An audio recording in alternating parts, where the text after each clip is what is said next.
All right, any last questions? We are going live. So I think that should be working going live. So just to let you guys know how really quickly to check when you're going live, you just go to YouTube and you would search the channel. So you need to know the name of the channel. In this case, the name of the channel is Unity Network.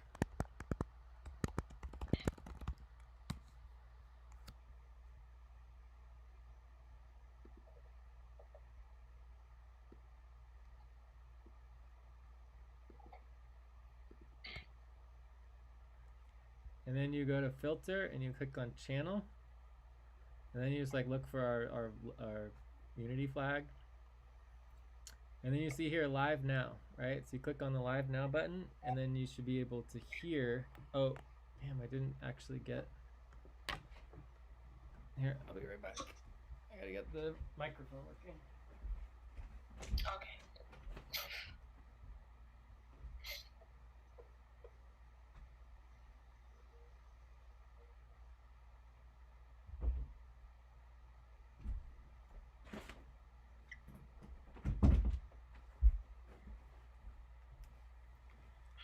So the question is whether or not it's working right now. As far as I can tell, it's not working. Is anyone else able to hear any better?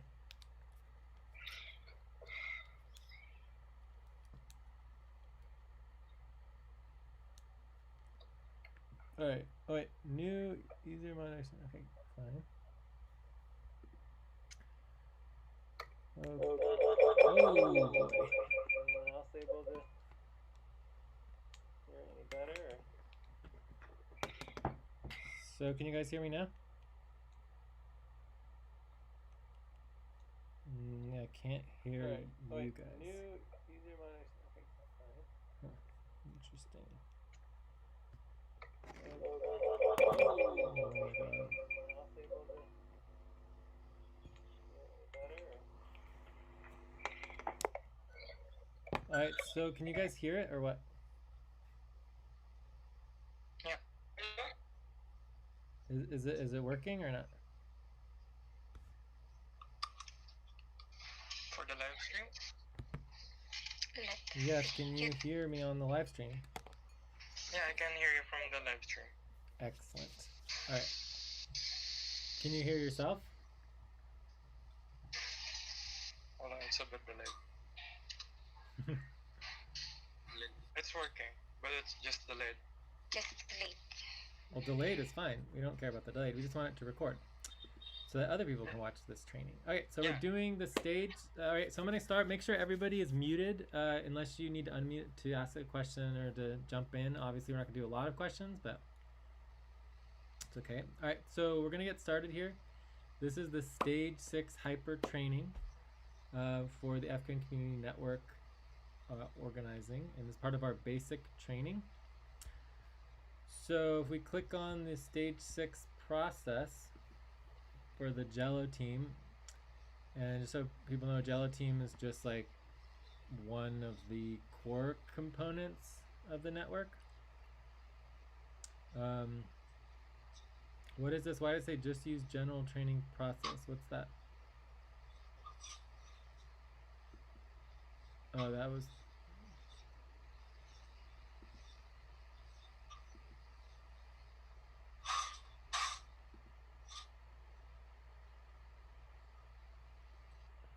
So did you guys not see the like you guys are using the wrong document. You linked the wrong document. So anyways, we'll work back and forth with these and hopefully it goes well. So training number 1 is the mini training. We're not planning on going over all of this, but we do want to copy and paste some of this information so it's in both locations since we have these 2 documents. Are there any questions on stage 5 support? No questions on my part. Does anyone not know what stage 5 process is. I mean, you have the stage 5 process. You just help people in onboarding do the onboarding. Like that's what training number 1 is.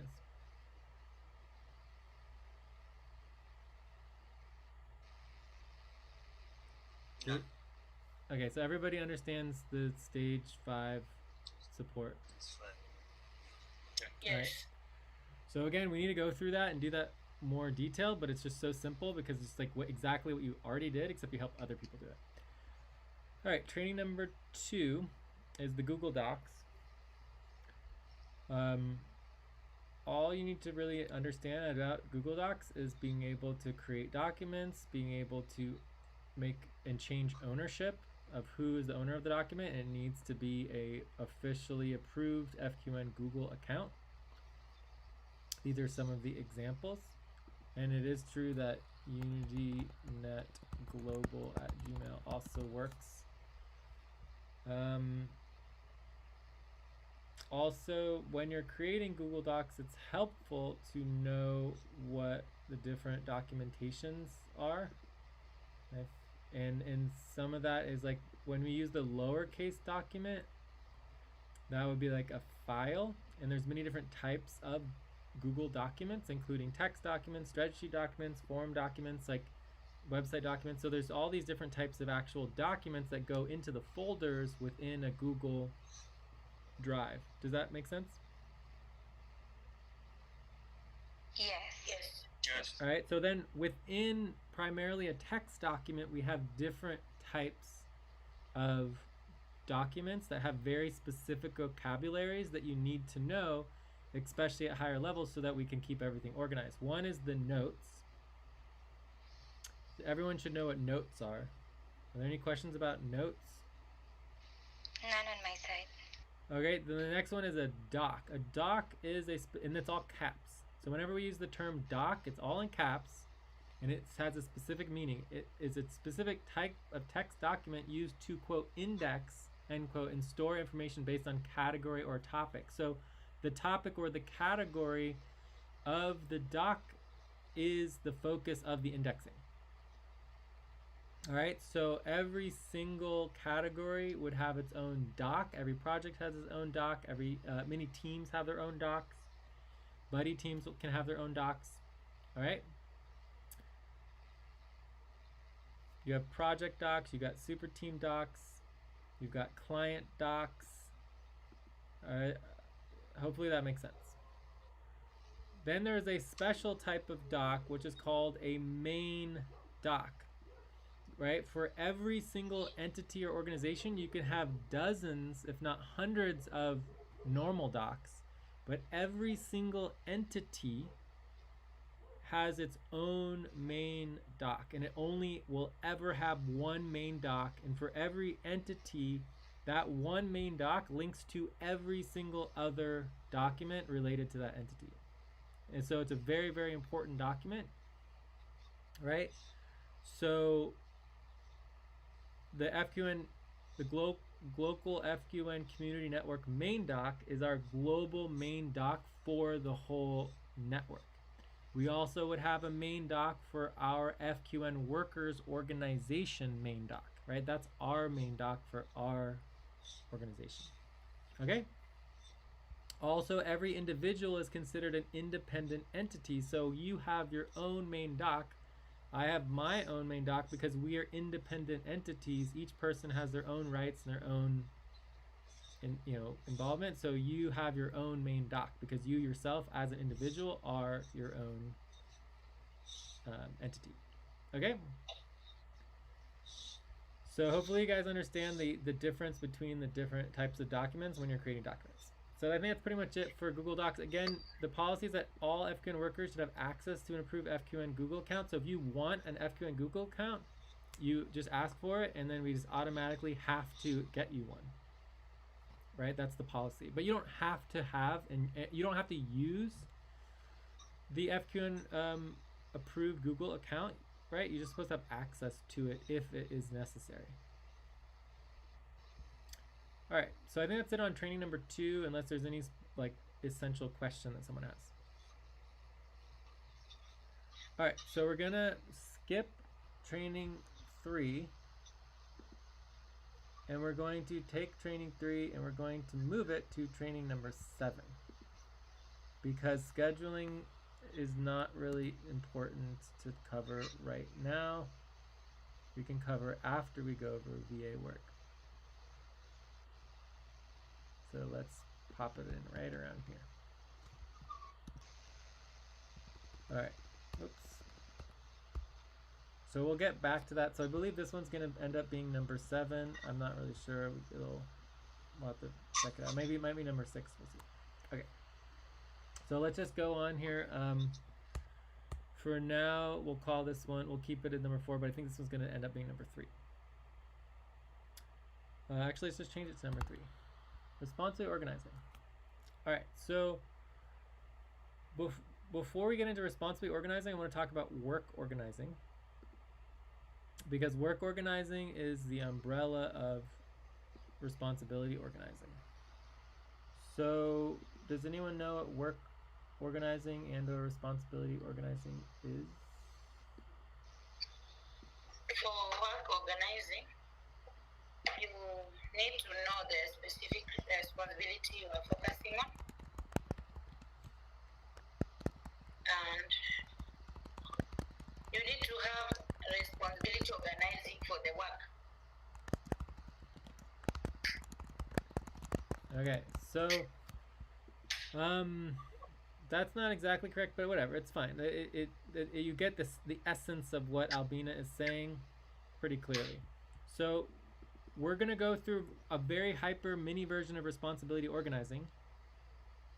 All right, but what you need to understand about work organizing is that every responsibility and the way you organize a responsibility is exactly the same way you organize a position or a client or a team. Right? So when we talk about work organizing in general, responsibility organizing is just one component of overall work organizing, which includes position organizing, client organizing, team organizing, etc., etc., etc. It goes on and on. System organizing, process organizing, everything. Task organizing. Okay? So every single part of our project management systems need to be organized. So hopefully you guys understand that. Just let me know if that really doesn't make any sense. All right. So let's go over the project management vocabulary really quick. And then we're going to go into the work organizing and responsibility organizing. All right? Cool. So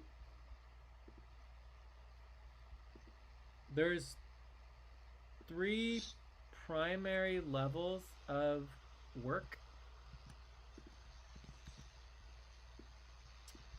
The first starts with the task.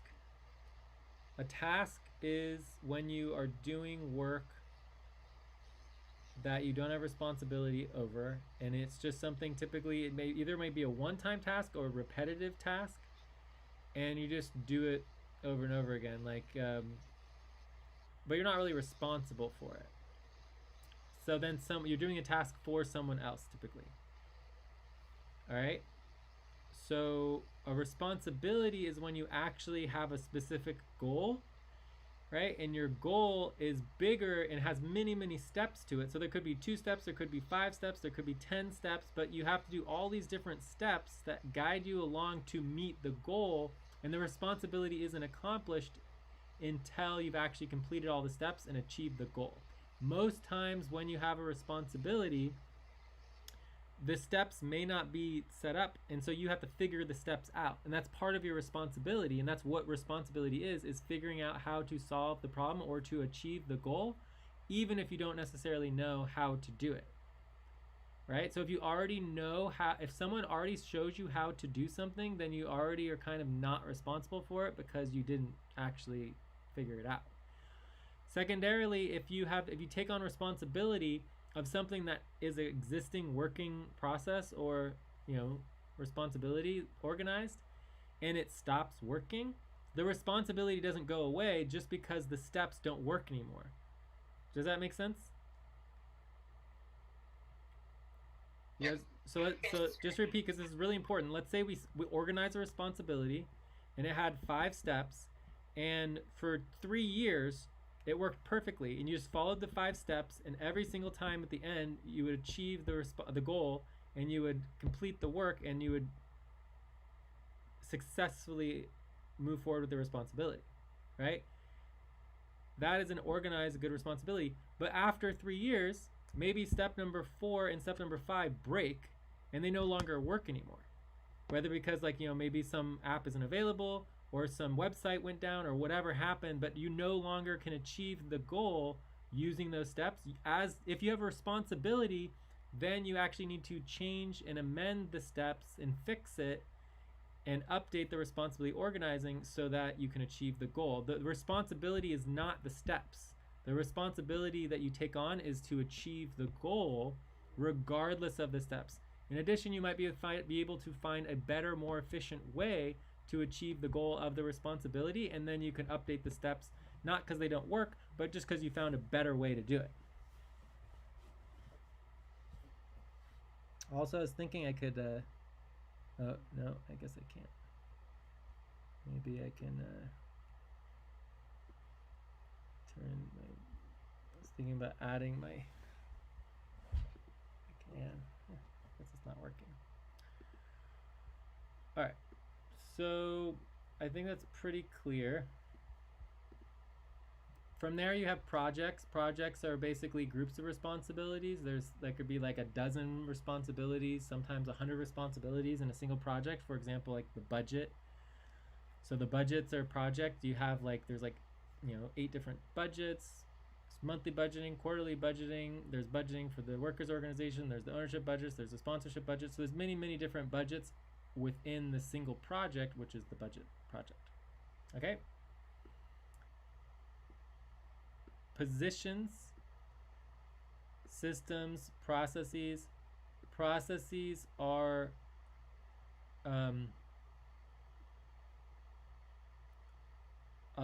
you have many responsibilities of a process, but the difference between a project, which has dozens of responsibilities, and a process is a specific set of responsibilities that are done in order.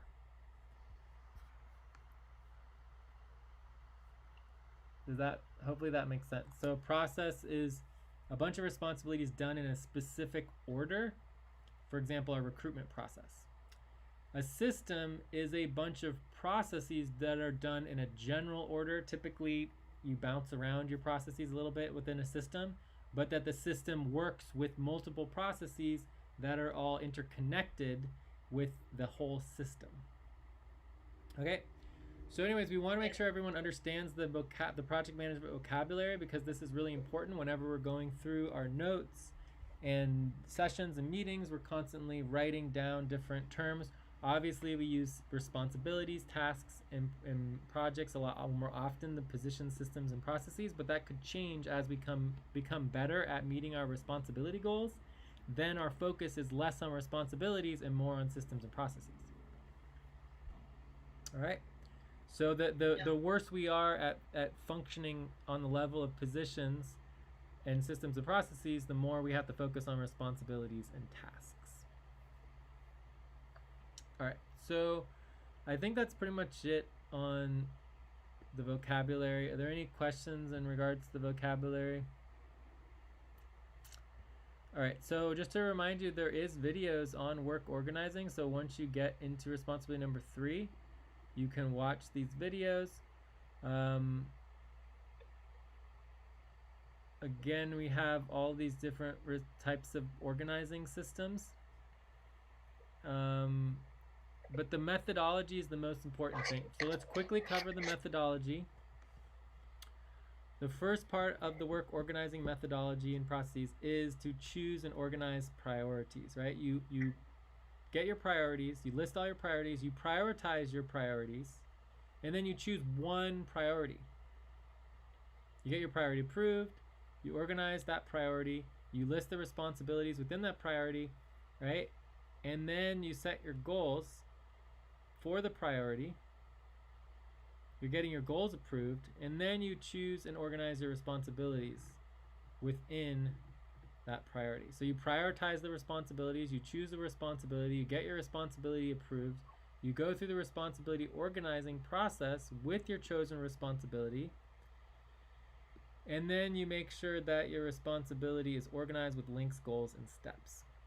Then, and only then, step 4 is you do the work.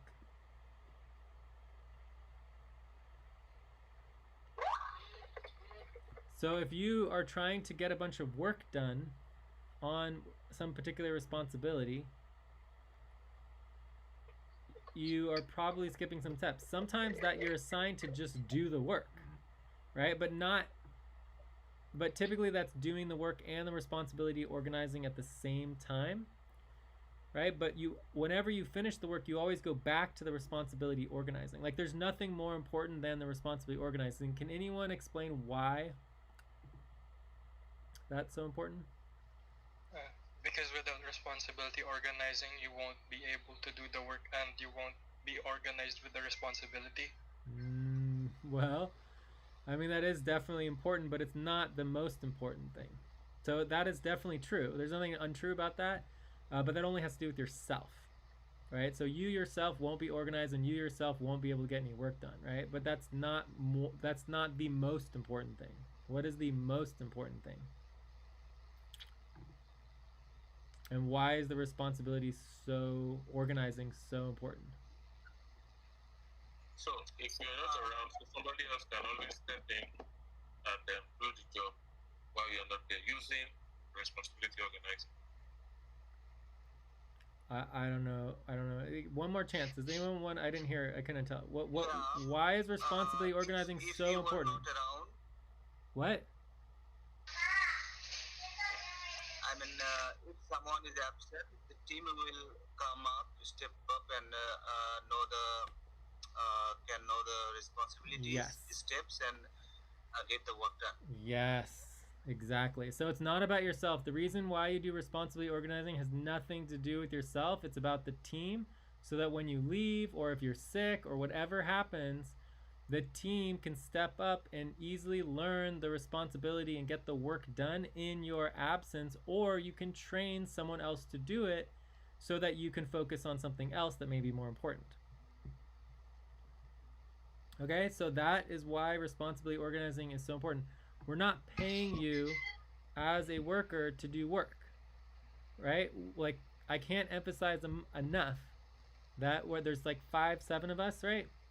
We're barely doing even 5% of the work, right? We're working on almost exclusively focusing on global reorganizing of the entire, systems of human decision-making, economics, education, everything, right? And we're going to be working with hundreds, if not thousands of people. Like the 5 of us can barely even do 5% of the work of the 10 of us, right? We need dozens, if not hundreds of people to achieve the vision that we're working towards in our mission, right? So if all you're doing is focusing on work, you're missing the point of what you're getting paid to do. What you're being paid to do is to document the responsibilities, and then so we can train other people to do them, because there's so much work we can't do it ourselves, right? So if you are doing it by yourself, then you're actually holding up the ability for the team to grow and improve, because we need to be training other people how to do all this work and hiring more people. All right, so if we never are able and capable of hiring more people, then we're never going to be successful, right? That's just the bottom line. It's impossible. So the only ways that we can be successful with the work we're doing is either one, getting volunteers, or paying people with equity, right? Basically giving people equity and shares and tokens, and basically, building value externally from upfront pay. Or we need to fundraise money and have money just to pay people to do the work, right? That's basically the two options. There's not, and really it's a combination of both of those, right? All right. So let's say we're organizing a position instead of a responsibility. Then it's almost exactly the same process. It's exactly the same work organizing process, except for instead of doing a responsibility, you're doing a position, right? So you take your position might have multiple priorities, multiple goals, and multiple responsibilities, and instead of organizing and coordinating a single responsibility, you're organizing and coordinating the multiplicity of responsibilities that are within your position's focus. Okay? Also, you have worker organizing. Every single worker needs to be organized. You need to organize your priorities, your goals, your responsibilities, your availability, your schedule, right? Every single team needs to be organized. You have team organizing, right? Where you're organizing individual workers and all of the different projects of the team, okay? So hopefully you guys can start getting a grasp of understanding work organizing. So work organizing is the most important thing. If you can understand that, everything else should flow pretty nicely. But it's pretty advanced, right? Because it's a holographic model of organizing where you have all these different overlapping terms, but if you just understand each term, you can kind of understand. But it's like every worker is organized, every team is organized of workers, you know, and then all the teams are organized within the organization and the network, right? Every single task gets organized. All the tasks are organized within the responsibilities and the steps of the responsibilities. The responsibilities are organized into the positions and the projects, and the you know, and positions, and you know, have the systems that oversee the systems and the processes. So it all leads into all the different components. Okay? Yes. How we oversee and organize all of that is really just up to each individual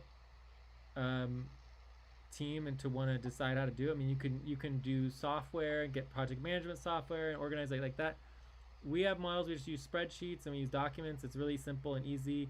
It's not complicated. It takes a little effort to copy and paste all the task responsibilities and all the work priorities. So that's the role of the work priorities master, is to copy and paste all the priorities into the spreadsheet, and then you have a operations coordinator. And the operations coordinator goes through the spreadsheet of all the responsibilities and tasks for the week and reminds everybody what needs to get done based on the deadlines, etc., etc. All right, so the system will work if people actually put in the time and do their roles. All right, so I think that's pretty much it on the work organizing. Let's just double check in responsibility organizing real quick. So if you click on here, it goes to the responsibility organizing. So this actually does need to be fixed here. It's this is linked to responsibility organizing. If anyone could fix that, my computer's not working. All right, responsibility organizing processes. Lots of videos. Don't watch all of them. You just watch, you know, a video or two. We need to redo it eventually. The most important thing in responsibility organizing, you do not need to know how to do the work in order to do the responsibility organizing. Can someone repeat that in your own words? Like, it's really important. You don't have to do. You can do responsibility organizing without actually knowing the work, but you know the goals and stuff. No, you don't need to know the goals. You don't need to know anything. The whole point of responsibility organizing is figuring all that out. So you can start with the responsibility organizing process without knowing anything about the responsibility. Okay? Yes. So what is the first step of responsibility organizing? Knowing the goals. Nope. No.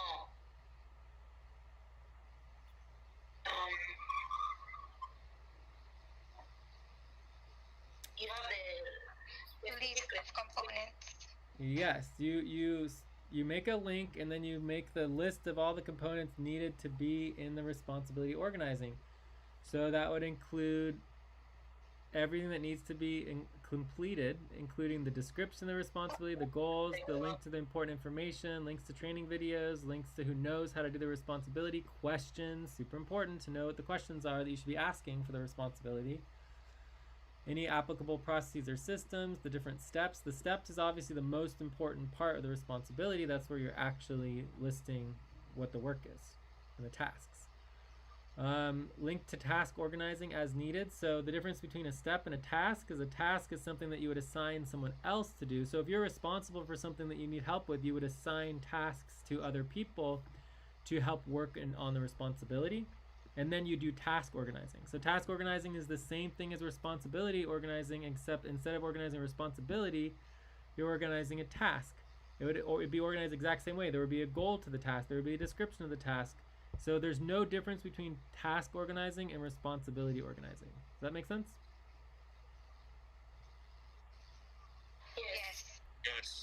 All right, coolio. And when you're the only primary difference between responsibility organizing and position organizing is that a position always creates its own document, whereas a responsibility typically is just a link. So you can have many responsibilities on a single document, whereas a position, every single position gets its own document. Okay? All right, so from here, you want to start with your link. You add in all the list of everything you need to get done. You want to make sure it has a name. The name of the responsibility is really, really, really, really important. Once a responsibility is named, sometimes we change it, but typically we don't change the name. And when we're talking about a responsibility, use exactly that same name. Typically, if it's a long, complicated name, you copy and paste it. And so when you tell someone you're working on a responsibility, you would never say, oh, I'm going to go work on recruitment. Recruitment, you can't work on recruitment, right? You can't work on a project. Recruitment is a project. It's a priority. It's not a responsibility. You can only actually spend time on responsibilities and do work on responsibilities. All right, so it's really important to know what the name of the responsibility is so you can communicate to someone that you're working. You want to link all the information that you need. You want to link the training videos. Make sure you know who you ask questions to, what the questions would be, etc., etc., etc., and go through the steps and ask for help. So I feel like gets the main information for responsibility organizing. There's so many like little details and nuances, but it's a good start. So are there any like essential questions about responsibility organizing process?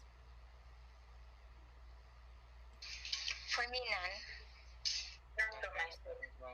none. Okay, so just to repeat, the part that I see the worst on with response, there's two things that I see that are really, really bad, right?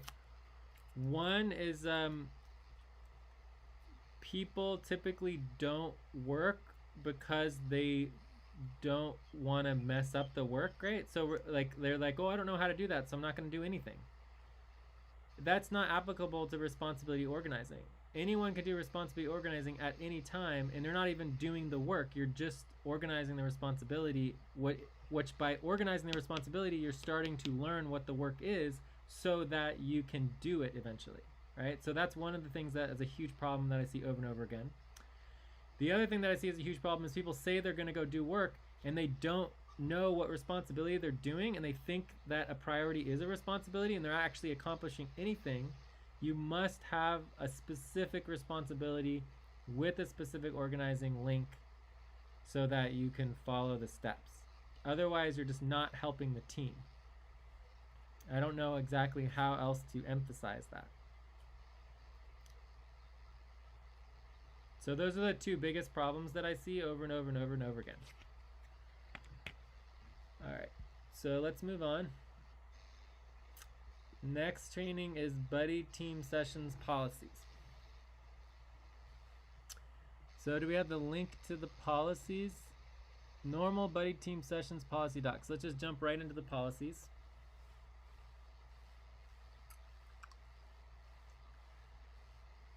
So currently we don't typically do regularly scheduled buddy teams because we're on full freeze, but eventually we'll get back to it. When you schedule a work session, you should still be following the the buddy team work sessions policies, even if it's not a regularly scheduled buddy team. Okay? But just do your best. So there are a bunch of different types of policies depending on the type of buddy team that you're doing. There's individual sessions, So it's good, and some of these are guidelines, but basically if you're working on your own, they're recommendations for how to conduct your own work. There's regularly scheduled buddy team policies. There's one-time buddy team policies, which may be more applicable to self-driven workers. Right? Virtual assistant buddy team policies. We're going to go over that when we get to the virtual assistant work. Multi-buddy team policies, and double team policies. So when you have multiple buddy teams at the same session, you get into the context where you have a leadership buddy team, where one buddy team is the primary buddy team, and then they have another buddy team that might be a secondary one. And the leadership buddy team is always the one responsible. Okay, so anyways, and then there's also senior manager shifts, so we'll get into that later. So for now, we are doing the single regular scheduled buddy team policies.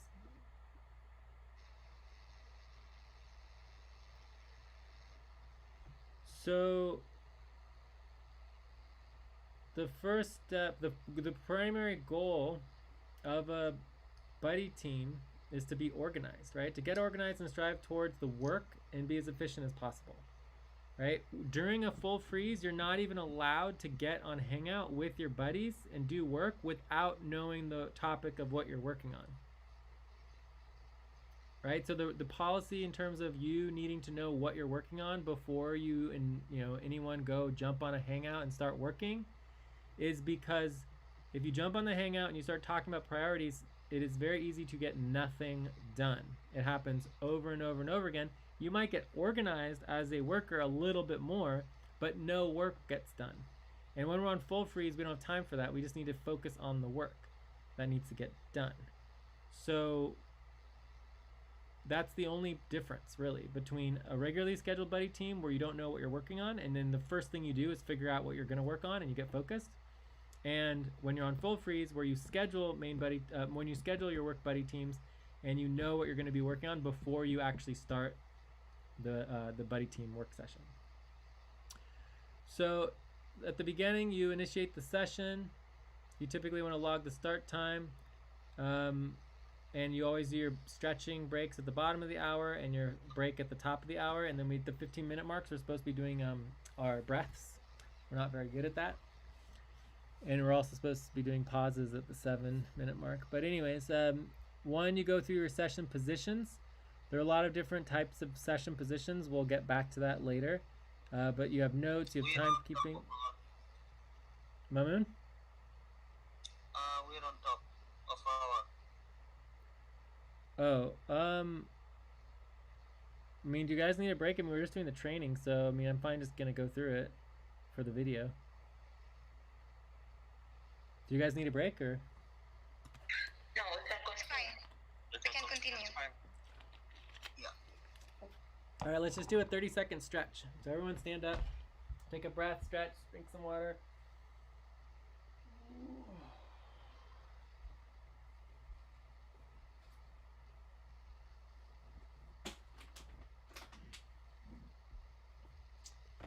And then we can just keep on going because we're in a hyper training.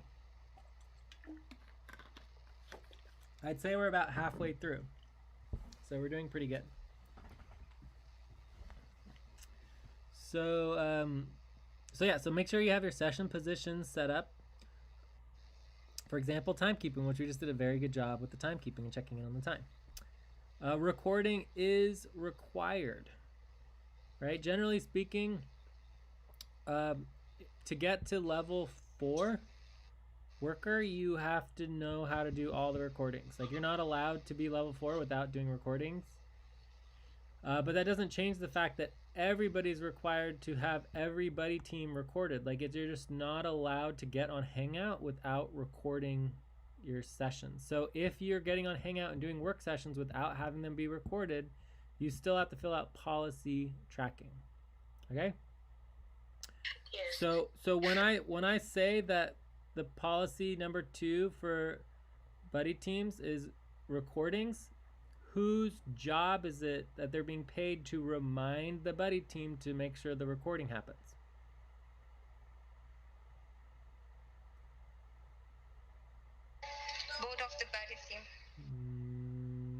No, but so basically it's your job. So when you get on a buddy team, either with me or anybody, that's your job to make sure the session is recorded. It's not my job to bug everybody to do the recordings and me, the one who has to make sure the session's getting recorded.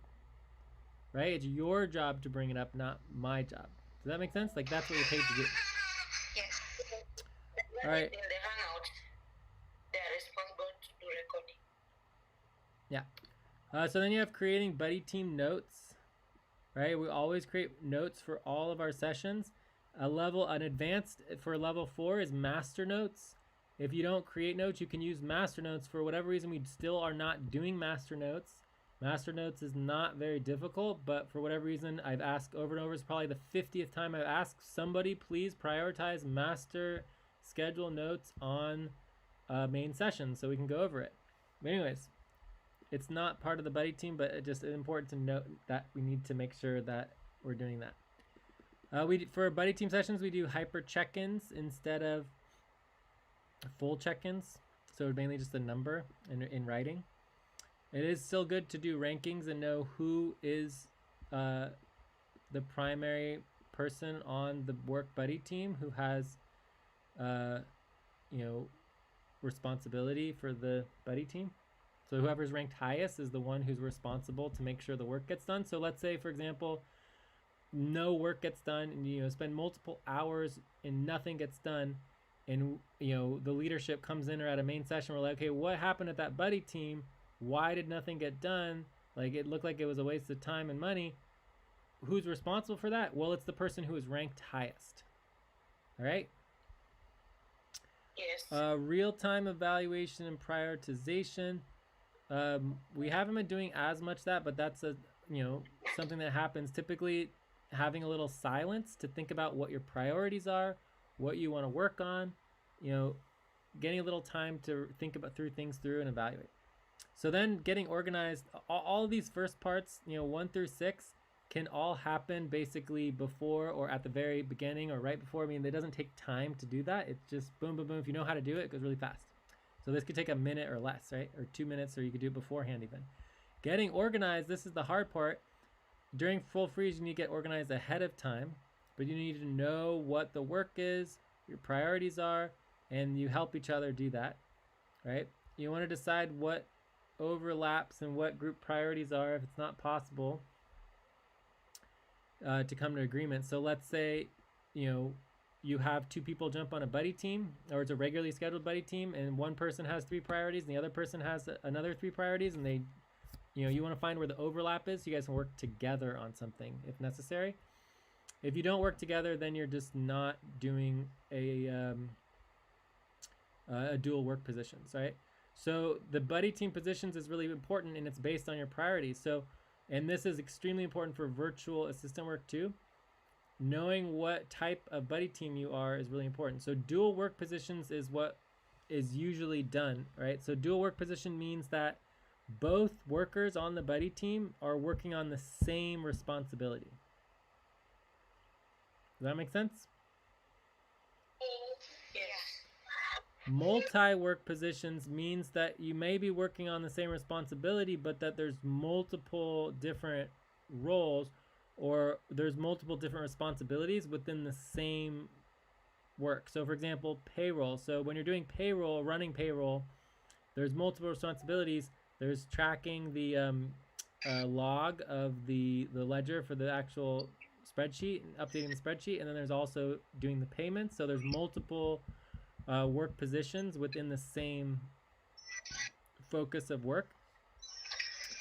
Self-driven basically means that you're working on yourself. So you can both be on a buddy team and both simultaneously working together, but on separate self-driven responsibilities. Okay? Virtual assistant support work positions are also an option, and we're going to go through that in a lot more detail. All right, so that's the basic. Then you basically do the work, right? And then from there, you are just evaluating at the end. Typically, we don't do very good at evaluations and review and then our storytelling, but we're getting better at it. So there's basically 5 5 to 10 steps to get organized and get focused on your work. And again, this is for a regularly scheduled buddy team, but it's also applicable to just being in general, doing your normal buddy team work and scheduling with new workers. So when, let's say you schedule, 5 regularly scheduled buddy teams, work buddy teams per week, at the beginning of the week, like a Monday or Tuesday, you might spend a lot of time getting organized and figuring out what your priorities are. And you might not feel like you're getting any work done, but really you're spending an hour getting organized for the entire week, if not 2 weeks. So if you're not thinking ahead for the next week or two, then you're not doing it correctly, right? It's not just about what you're going to work on right then. It's what you're going to work on first. Then you're prioritizing all your responsibilities. This is what I'm going to work on now. Then when I finish that, I'm going to work on this, and then I'm going to work on that. So you have all of your priorities laid out and get organized for the entire week, if not 2 weeks or longer, right? So even though it seems like for that particular buddy team work session, you're not getting a lot done, you're organizing yourself for the whole week, right? That's the goal. All right. And typically during full freeze, we force everyone to be organized and to know what they're working on before they even get on Hangout, specifically to not have as much of that problem. All right, so again, I could go over a lot of more details and all the different protocols and all the different vocabulary in relationship to the different types of positions, but we're going to go over the virtual assistant positions in many more details. All right. Yes. Cool. Yes. All right. So unless there's any specific questions in relationship to the regular buddy team policies, I think we're ready to move on from that.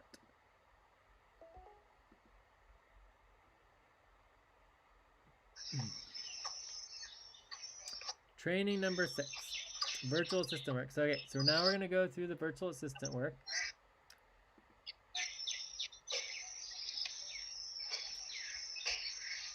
Every VA work, can someone please mute? I think it's you, Mamoon. I don't know. Mamoon, can you please mute? Yeah. Can you please mute, Mamoon? All right, so every virtual assistant work priority should have a client and or client manager. In order to do VA work, the requirement is obviously to schedule. So scheduling is the first step for VA work always. Like there really isn't, I mean, it's possible that we would jump on and do some VA work during a regular scheduled buddy team or whatever, but typically scheduling is done. So you should already understand the scheduling from stage 5. But you're just, the difference between team scheduling and VA scheduling would be that you're just scheduling with the person that you're assisting. And we'll go over the details of the VA scheduling later. So virtual assistant positions is slightly different than other positions, but it's pretty much the same. During the real-time work buddy team session, the role would be a virtual assistant helping to keep us focused on the priority work. So the goal is priority work. Executive work, executive buddy team sessions, like that's the goal. Anything that gets in the way of doing the priority work, you would want to be helping on. So, and we'll go over that in more detail as well. Who decides what the priority work is? The person that you're assisting. So the best way to tell if you're not doing virtual assistant work is if you are the one asking questions about your responsibility. That is the exact opposite of virtual assistant work. And it happens all the time, right? So I'll just jump on a call. We schedule for, a virtual assistant work for whoever. And I jump on with, let's just say Mark, right? And so me and Mark are jumping on, right? And the next thing you know, Mark's like, oh, I have all these questions about this. And I'm like, okay, ask one question, that's fine. And the next thing you know, he's talking about all his responsibilities and he asks this question, that question. That is literally exactly the opposite of virtual assistant work, right? Because what that means is I'm helping Mark with his work, not him assisting me with my work. It's literally the opposite. So hopefully you guys understand that, because, you know, if you get on a virtual assistant session with me and you start asking a bunch of questions and I end up helping you with your work, right? It's over. I'm done with that. You know, I would not want you to be coming to my virtual assistant sessions and doing and hindering and stopping the work from getting done. Right? Does that make sense? Yes. Cool. So we can always schedule time to go over and help you with your work. That's also what the main sessions are for, is to help you with your work, right? That's what I do. I basically, I'm not volunteering, but I'm not getting paid to help you guys with your work, right? When you are doing your responsibilities, it's not for me, right? So when you do the virtual assistant work, it is to help me with the work that I'm doing. All right, so 99% of buddy teams are focused on helping support the worker complete their work. And that's the problem, is that we just don't schedule time to help me with my work. So that's what we want to balance out here. So instead of 99.9% of buddy teams being for all helping you guys, we want to make sure there's also time helping on with the executives and helping other people's work.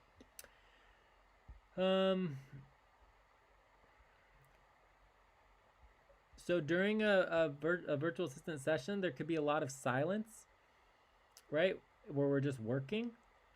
And we'll go over how the silence works. But overall, you do not need to understand anything that's happening during a virtual assistant session, because you're not the one doing the work. You do not have responsibility for the work unless you take it on, and it can shift into a buddy team work session where we're both working together.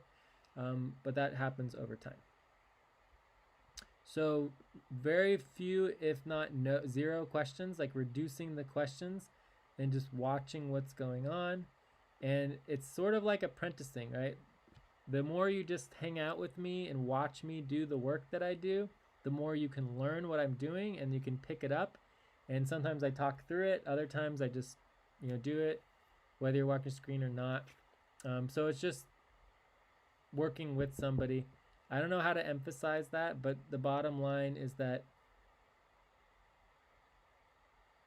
it's just working together, and not necessarily, it's not training. Okay, so that it's the opposite of what we're doing now. Right now we're training you on how to do something. When you do a virtual assistant session, you're not there to learn, you're there to support through virtual assistant work. Okay, even if you don't know how to do it. Log and have SDR or other work. I still don't understand what SDR stands for. Does anyone see SDR? SDR. I think it's self-directed responsibility. Yeah, I think that's what it is. So a self-directed responsibility or buddy team where each person is working separately, which is where the silence comes in. So to do virtual assistant work, you're required to have a self-driven responsibility. Let's write that down here. Self-driven responsibility.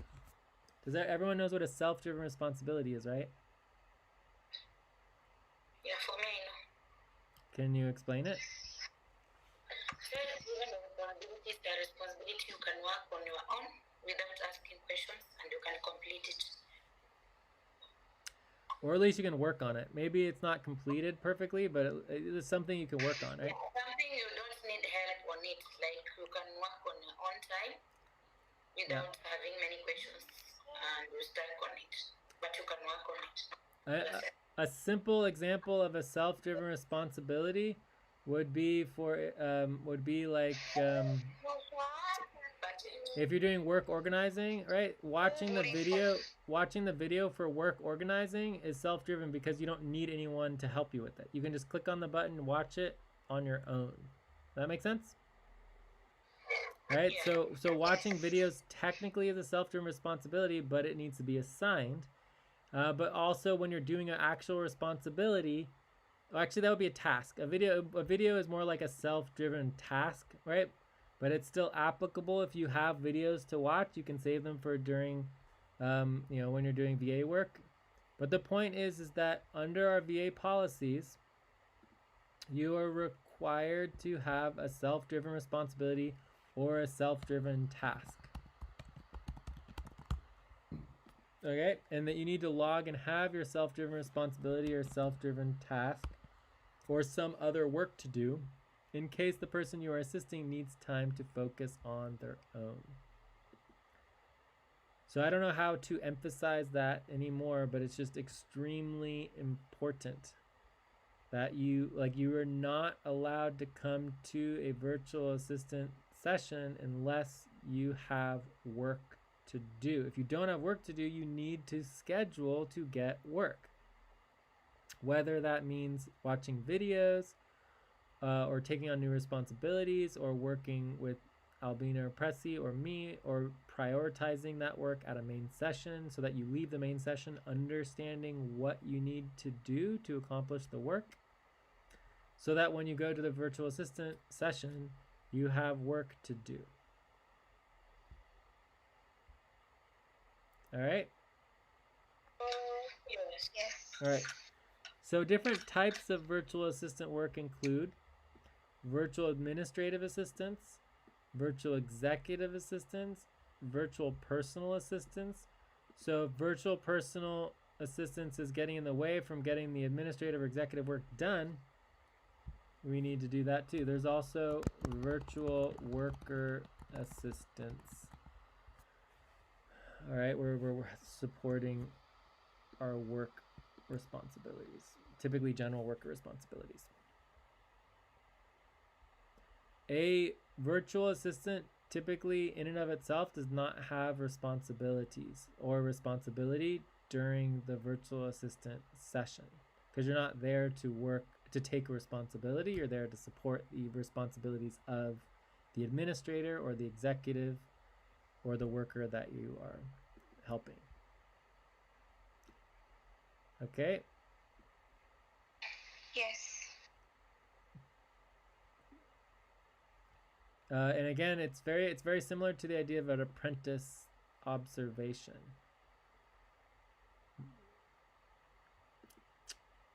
And just watching and supporting and getting focused. Helping with notes, whatever needs to be done. All right, so that's pretty much the basics for VA work.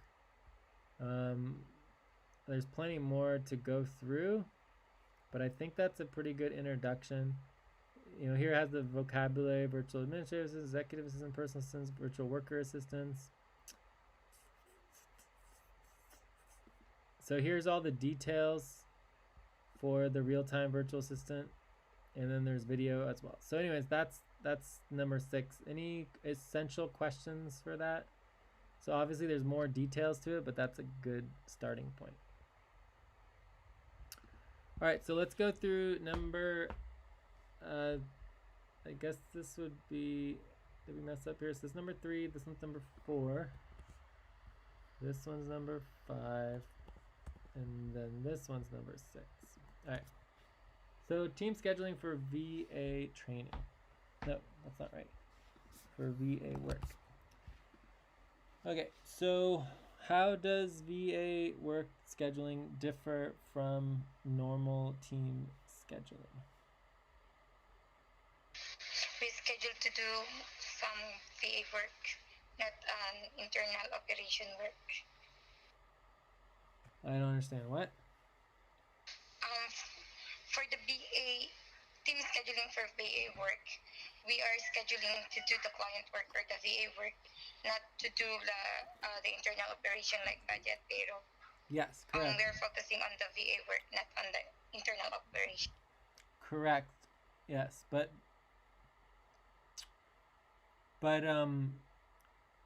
what's the difference? Like, what would be different in terms of like what you have to do to schedule?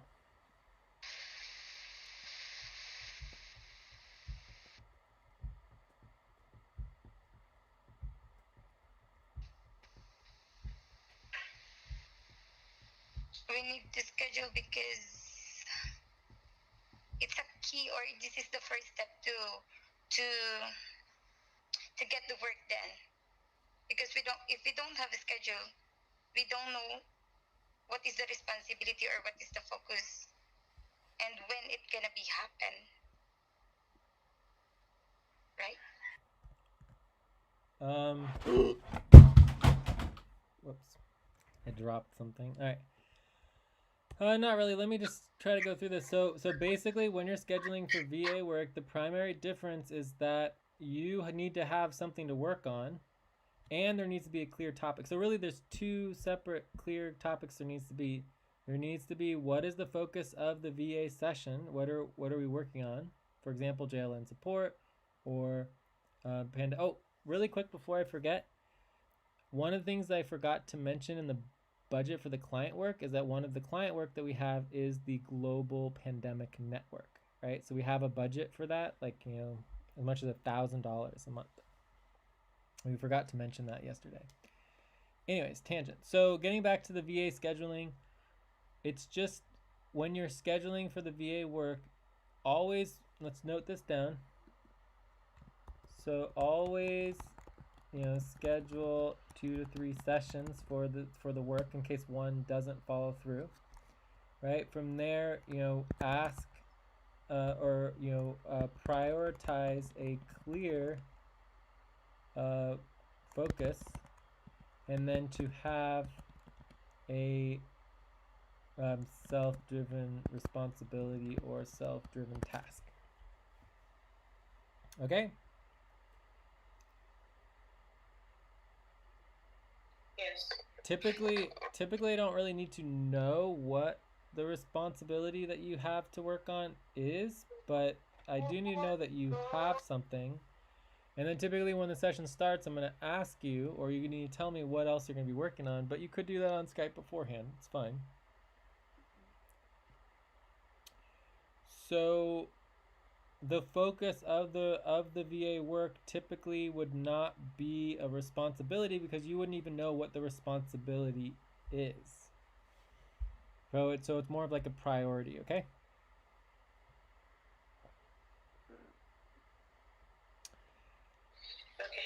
But sometimes it can be related to responsibility. It just depends. I don't know how to make that any more clear.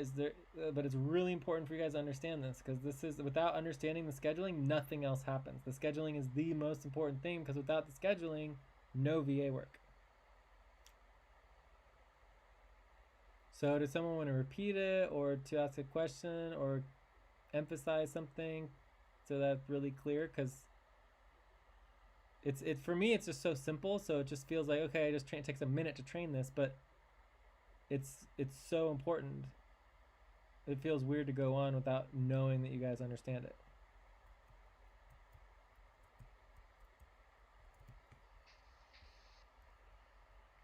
Maybe someone could just like repeat it or something, or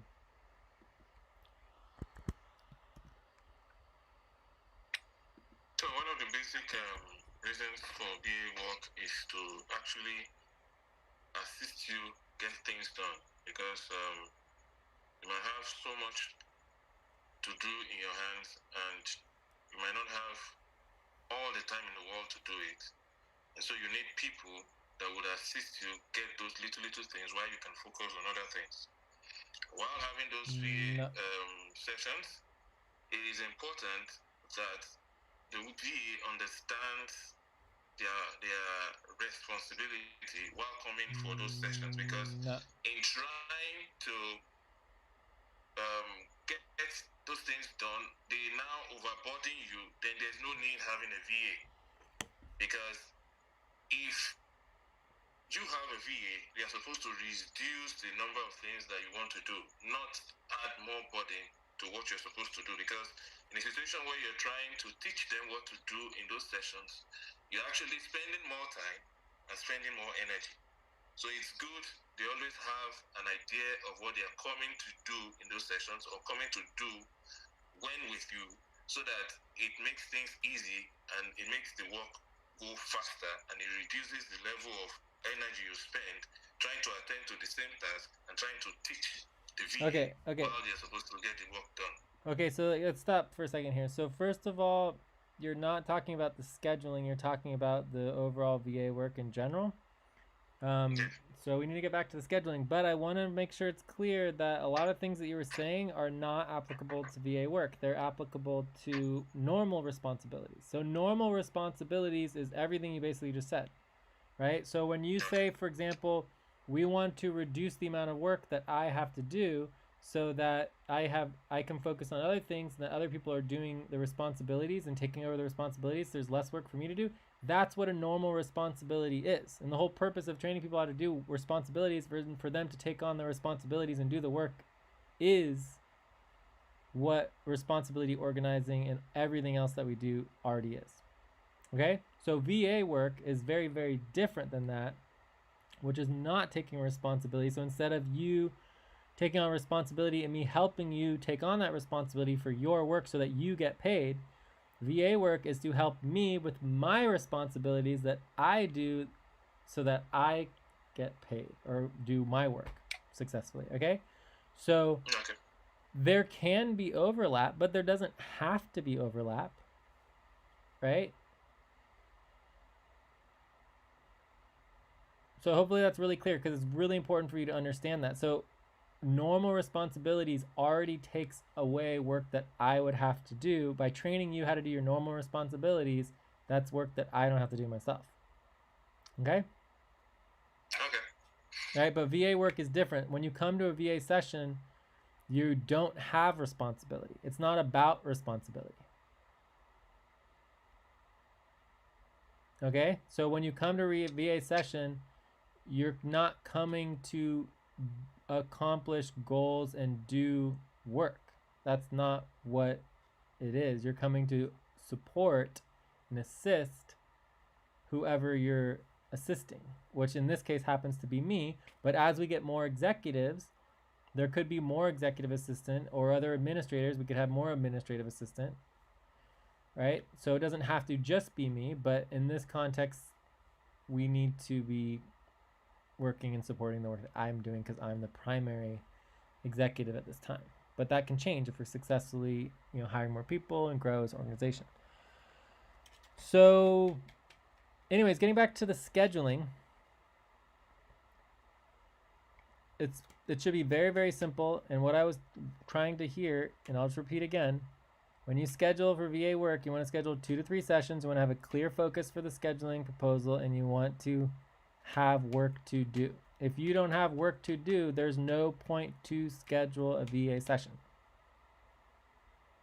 Right? So this happened plenty of times. Schedule a VA session, get on the Hangout, start the VA session, you consider doing the work, I get focused, and then ask what someone's working on, and they tell me they're not sure what they're working on, and they start asking me questions, and then they ask questions about a responsibility, and then they're not sure what to do, and they ask more questions, and then no work gets done, and then it's a whole bit, and then we cancel it, and we stop, and then it's over. Because it was pointless in the first place. Okay? You understand? Yeah. If you do not have something to work on, you should not be scheduling virtual assistant work. If you have questions, you need help with your responsibility, and you want to do VA work, how many sessions do you schedule? 2 to 3 sessions. No. So let's say you want to help with VA work and you want to schedule VA work, right? How many sessions do you schedule?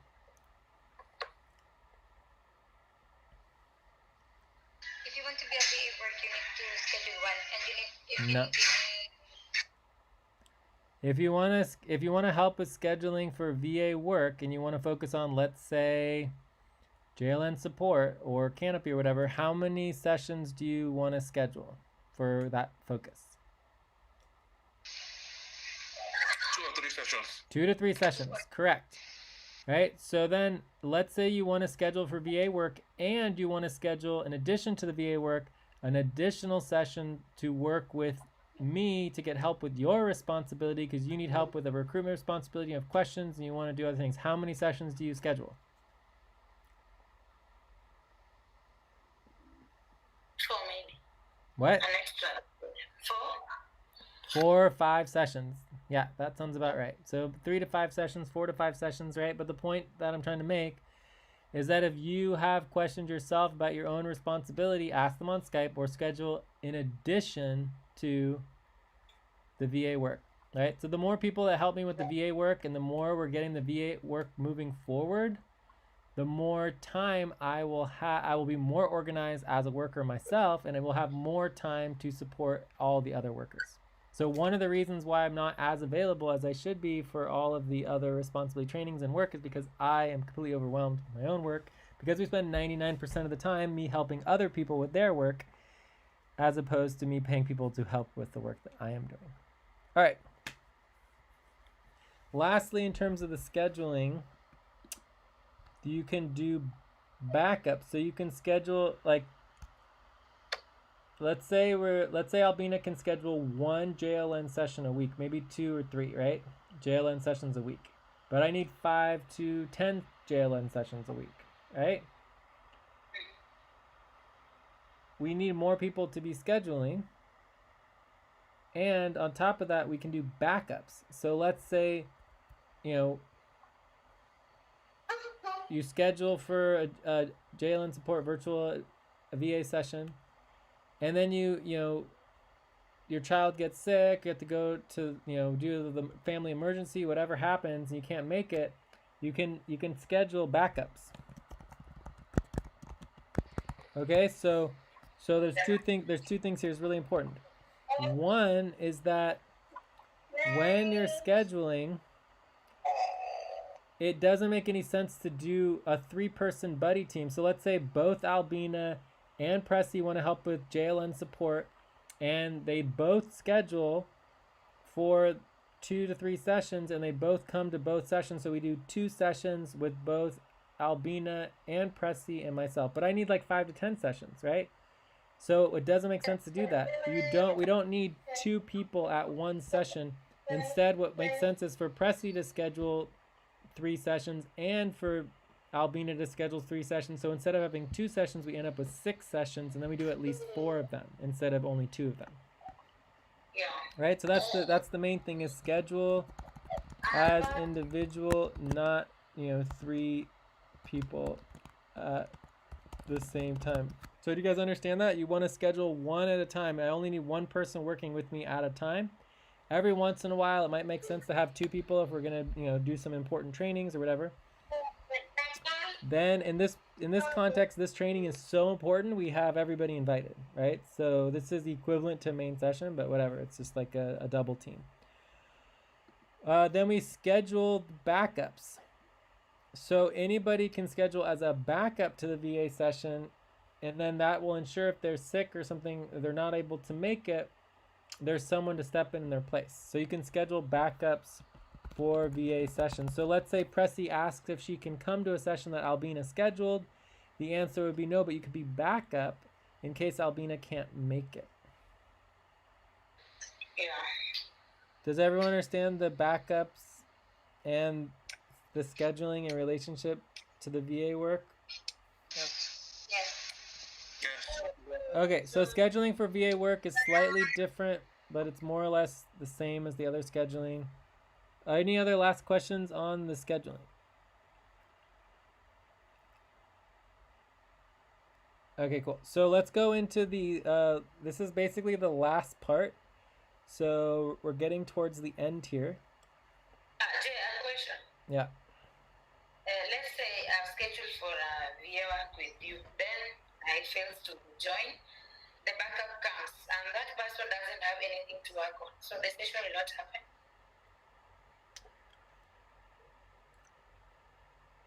Well, it depends. It depends on the type of session, the type of VA work and everything, and how important the VA work is. But yes, it's possible that if anybody's scheduling VA work anytime, if you jump on the work and you're not organized as a worker, it can always happen. Or you're just not focused on whatever is going on, you don't have anything to work on, it could be a problem, right? But if someone's a backup worker, sometimes doing the backup work is better than doing nothing at all, even if they aren't organized, but it just depends on the situation. The point that I'm trying to make is that anyone scheduling VA work ever should always have something to work on, right? Yeah. We might say, hey, does anyone do backup? Not because you're organized, but because it's so important that, like, for example, the website, right? The website VA work is so important that I have opened it up to anybody and everybody in the organization to schedule and help with it, and it still hasn't happened for 3 weeks. Like, I don't know what else to say. It's so important that I'm allowing anybody to do it, even if we hired them yesterday, and we still have nobody even attempting to schedule for like over a week. Right? So that particular VA session, I don't care at all if you have work to do. You just need to schedule it and make sure it happens and follow through with it. That's it. It's that important. Does that make sense? Yeah, makes sense. Yeah, but again, I don't know how to emphasize it. Like, it's like when I don't waste my time telling people to do something because it's not important and they shouldn't do it for weeks and weeks and weeks. So that's just not how I work, right? I have literally 100 responsibilities, if not more, and I only choose the 1 or 2 responsibilities that I actually think are going to happen because those are the number 1 top priorities, and they're so important that I actually spend the time to mention it. You know, so every time I mention something, I've already gone through dozens of other possible things I could mention, and I don't mention any of those other ones, and I just mention the one that's the number 1 most important thing. Not because it's the only thing, because it's the one most important thing. And the reason I don't mention anything else is because you guys can't even do the one most important thing that needs to get done. Why would I ever mention anything else?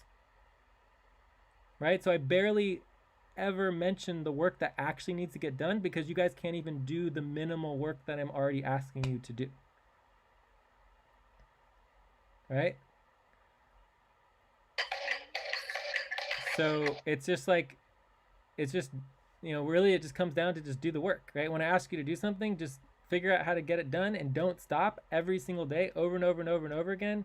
I don't care if it takes 100 Skype messages in a week or if it takes, you know, 5 Skype messages in a day, whatever it takes. I don't care if you have to prioritize it at every single main session for a month or even a quarter, whatever it takes to get it done. Once it's assigned and the responsibility is out there, we don't stop until it's completed. Right? I don't know how else to explain that.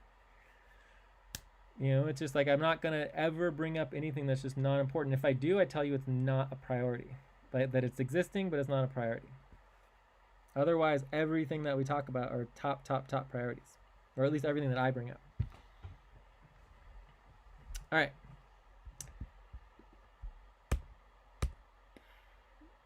Any other questions before we go into the virtual executive assistant buddy team policies?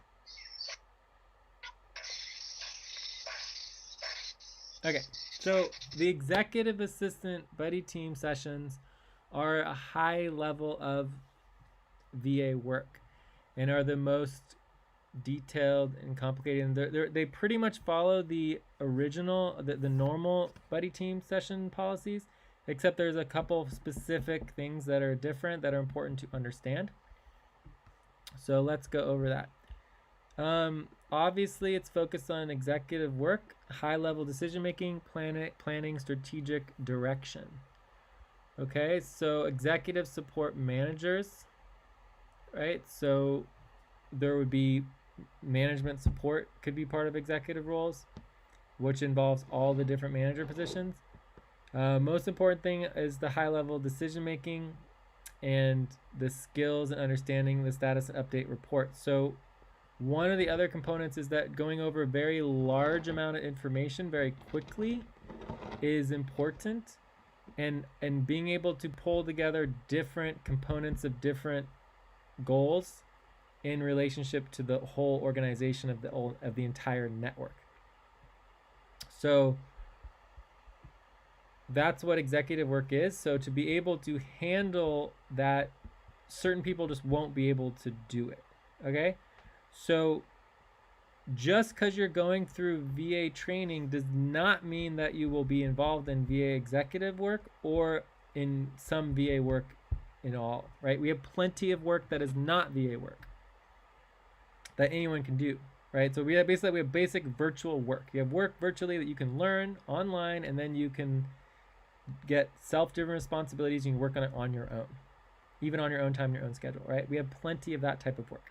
But for the virtual assistant work, There's a specific type of person and type of space of creating safe space to be able to achieve the work, and the type of person who can really focus on moving forward quickly and covering many topics and many issues at the same time. Right? Handling lots of information in a single session. So in a typical work session, we might cover 1, 2, 3 responsibilities at the same time, usually max, but typically it's one. You focus on one single responsibility during a buddy team work session. In an executive VA session, we might cover, a dozen, 25, even 50 different responsibilities or topics in a single session. But typically it wouldn't be more, like it would usually be less than 100. But it could easily be, over 25, over 50, but less than 100. Anyone who's doing virtual executive assistant work does not need to know what's going on.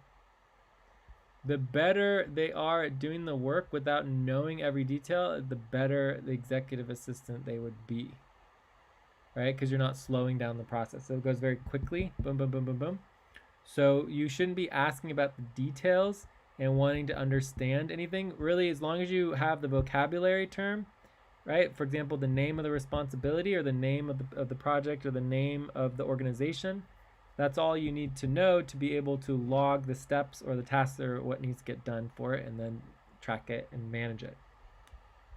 For new workers, it is not possible for them to get involved in executive buddy teams sessions because they can try to learn, as it does not require them to know what is going on. Instead, they need to know how to do the executive buddy team.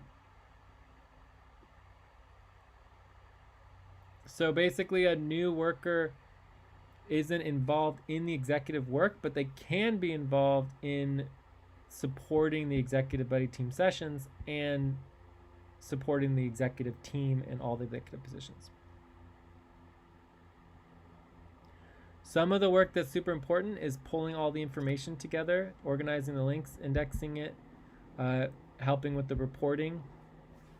So that is all part of the work that virtual executive assistants do.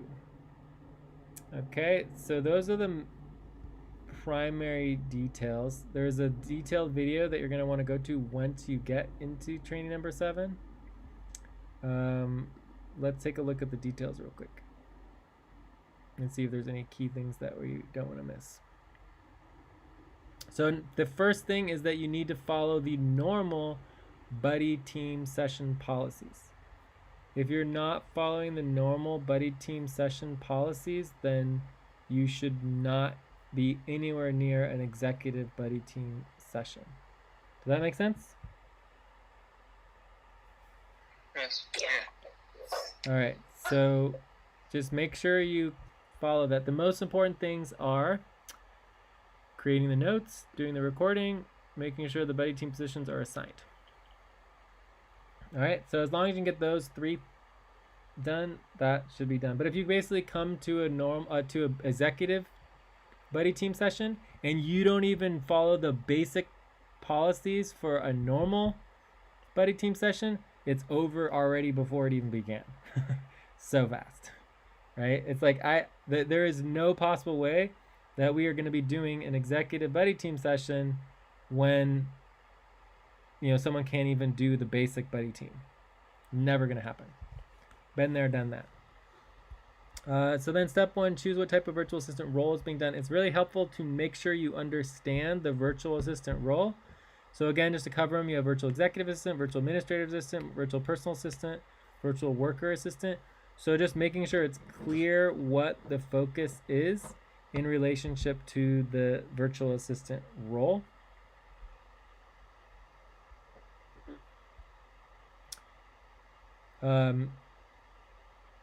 Obviously with me, but anyways, well, I think it's enough. So with me, because I'm an executive, any of those roles are applicable to the virtual executive assistant, even though the specific role might not be in that moment executive, because I also do, as an executive If what's getting in the way of my executive work is administrative work, then we need to focus on administrative work to get that out of the way so that we can focus on the executive work. If what's getting in the way of the executive work is the personal or the other worker general responsibilities, then that all needs to be addressed too. Really quickly before I forget,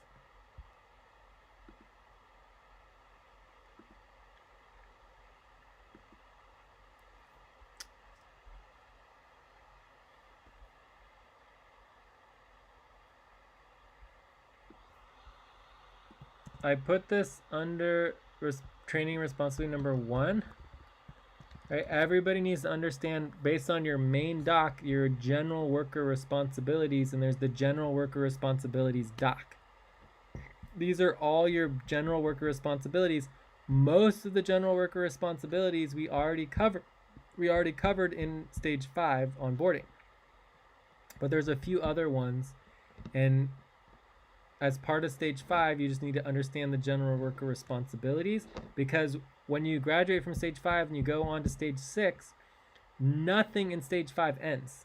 Stage 5 is simply your onboarding foundation to build all of your other work on top of, right? If you're not organized as a worker, it doesn't matter what you're trying to do, whether it's executive, virtual assistant work, any other responsibilities, or supporting the team, you're not going to be successful. You need to go back into your general worker responsibilities and responsibility like number 3 or whatever it is, and get organized as a worker with your list of responsibilities, your list of priorities, right?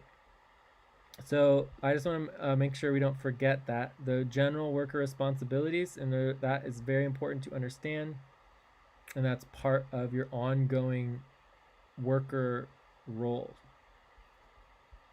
All right. Jumping back into the virtual assistant. So step 2, async prep roles to support VA work before and after the real-time session. So every VA work priority should have a client and client manager. In order to do VA work, the requirement is obviously to schedule. So scheduling, we already went over that. Next, virtual assistant support work positions. During the real-time, will be, I think this is all the stuff we already covered. Check. VA video training, got that. Mini glossy of terms. All right, so types of work. So there's the virtual assistant work. During the session, you focus on supporting the assistant, the persons you schedule with. You don't have to do the work. It is more like apprenticing, learning, supporting, helping focus. And then you have 4 types of virtual assistant work: the VAA, VEA, VPA, VWA. All right, so reminders are very, very, very important. When you schedule a VA or work session, you want to be doing the reminders and making sure that we follow through with it. Having your other work ready, super essential. And it's the self-driven responsibilities or the self-driven tasks. Virtual personal assistant, helping focus on personal life, family, other priorities typically get in the way of focusing on the community work priorities. So again, in relationship, the type of work that we do, the virtual personal assistant only becomes applicable if there's something getting in the way of the virtual administrative work or the executive work.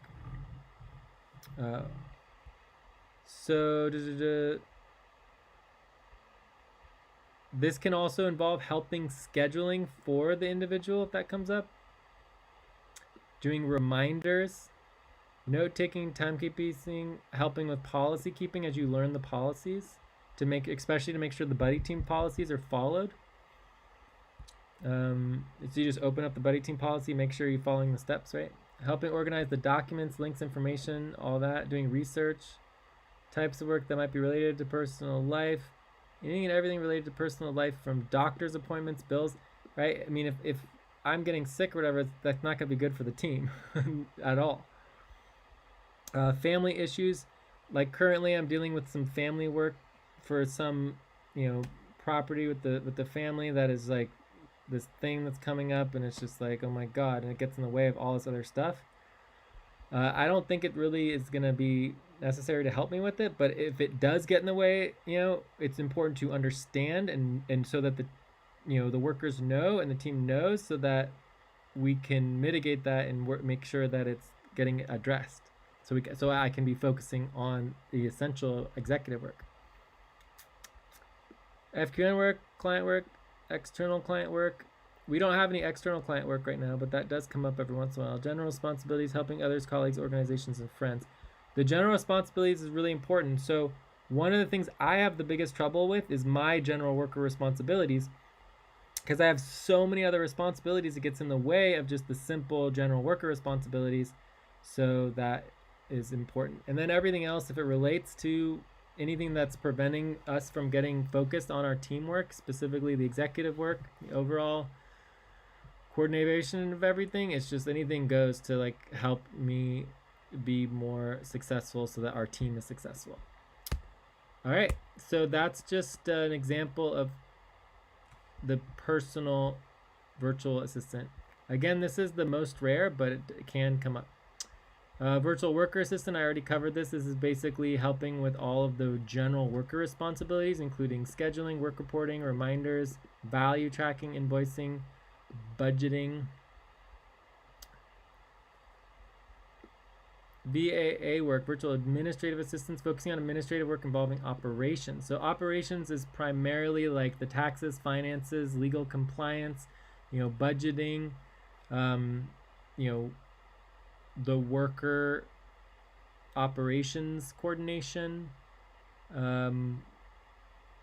Typically, again, we focus on one single administrative responsibility during a buddy team, right? So that would be more like a work session when we're doing virtual administrative assistance. The executive level might focus on many things, but administrative level, we really usually focus on one thing at a time. And we would want to achieve a specific administrative responsibility, outcome, organizing, or a deliverable. And then again, let's give an example of a specific administrative deliverable. And for VA work would be like a contract, but partnership contract. So let's say we have an administrative legal partnership contract for our compliance. And so we have a new partnership, whether it's the hemp partnership or a new partnership with like the Fruition Collective or one of the other organizations we're working with from World Unity Week. We would need to write up a contract. You might not you have no experience writing up contracts and agreements. I've been working on it for decades. I can do it in literally like, an hour, maybe a little longer, an hour to 2 hours. It would take me potentially months to train you on how to understand and write contracts and agreements. But I could do it in an hour, right? So it wouldn't make any sense whatsoever for me to train you on how to do that. But the virtual administrative assistance would be to sit down, talk through it, bounce off ideas. I'm the one doing the work, but you're supporting the work to make sure it gets scheduled and gets done, and two, to take notes and address all the other tasks and responsibilities around the contract, because no one contract or agreement is ever in and of itself one single thing. It's like this executive administrative mesh that that branches out to many other responsibilities, many other tasks and positions. Okay, that makes sense? Yes. Yeah, Yes, it does. so an example of an administrative assistant VA session would be like a contract or agreement with a partnership. All right, so virtual executive assistant work, focusing on work doing high level. So I think we already went over the executive work and the detailing of all of that. It is technically possible to have virtual management assistant work, but it's very rare because management work is just so simple. All right, so everybody's a manager. I do management as well, but I'm not a very good manager. And anyone can do the management work. It's almost easier to do the management work when you're not involved in the work itself. Like, I'm so involved in the actual work and the deliverables that it's hard for me to manage. Whereas someone who's not as involved in all of the work is easier to manage. So anyways, typically I would be helping other managers instead of helping me do virtual management assistance. So it is what it is. Board support is usually taken by our staffing. So the staffing is where we do all the board support, but I do board support myself as well. So that's part of the administrative work. Yeah. All right. So I think that covers everything for the virtual executive level work. Is there any questions about the virtual executive level work? This is the most important thing that we are covering today. So if any time to ask questions, this would be the time, because I just covered the most important information of this whole training.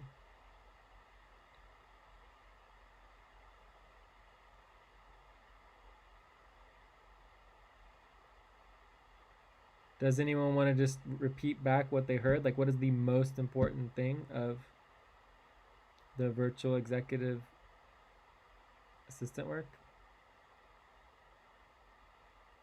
Or how it's different from a normal buddy team? Can anyone even hear me? Hello? Yeah, we heard you. We heard you. So what's the difference, or do you have a question, or do you want to just put in your own words what you would do for a virtual assistant buddy team session?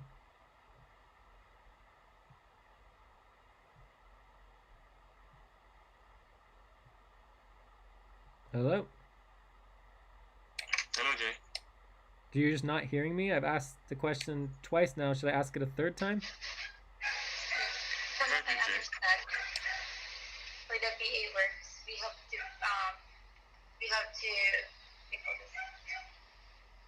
for the virtual executive assistant buddy, you should apprentice you to do the work and to support the management, not you supporting us.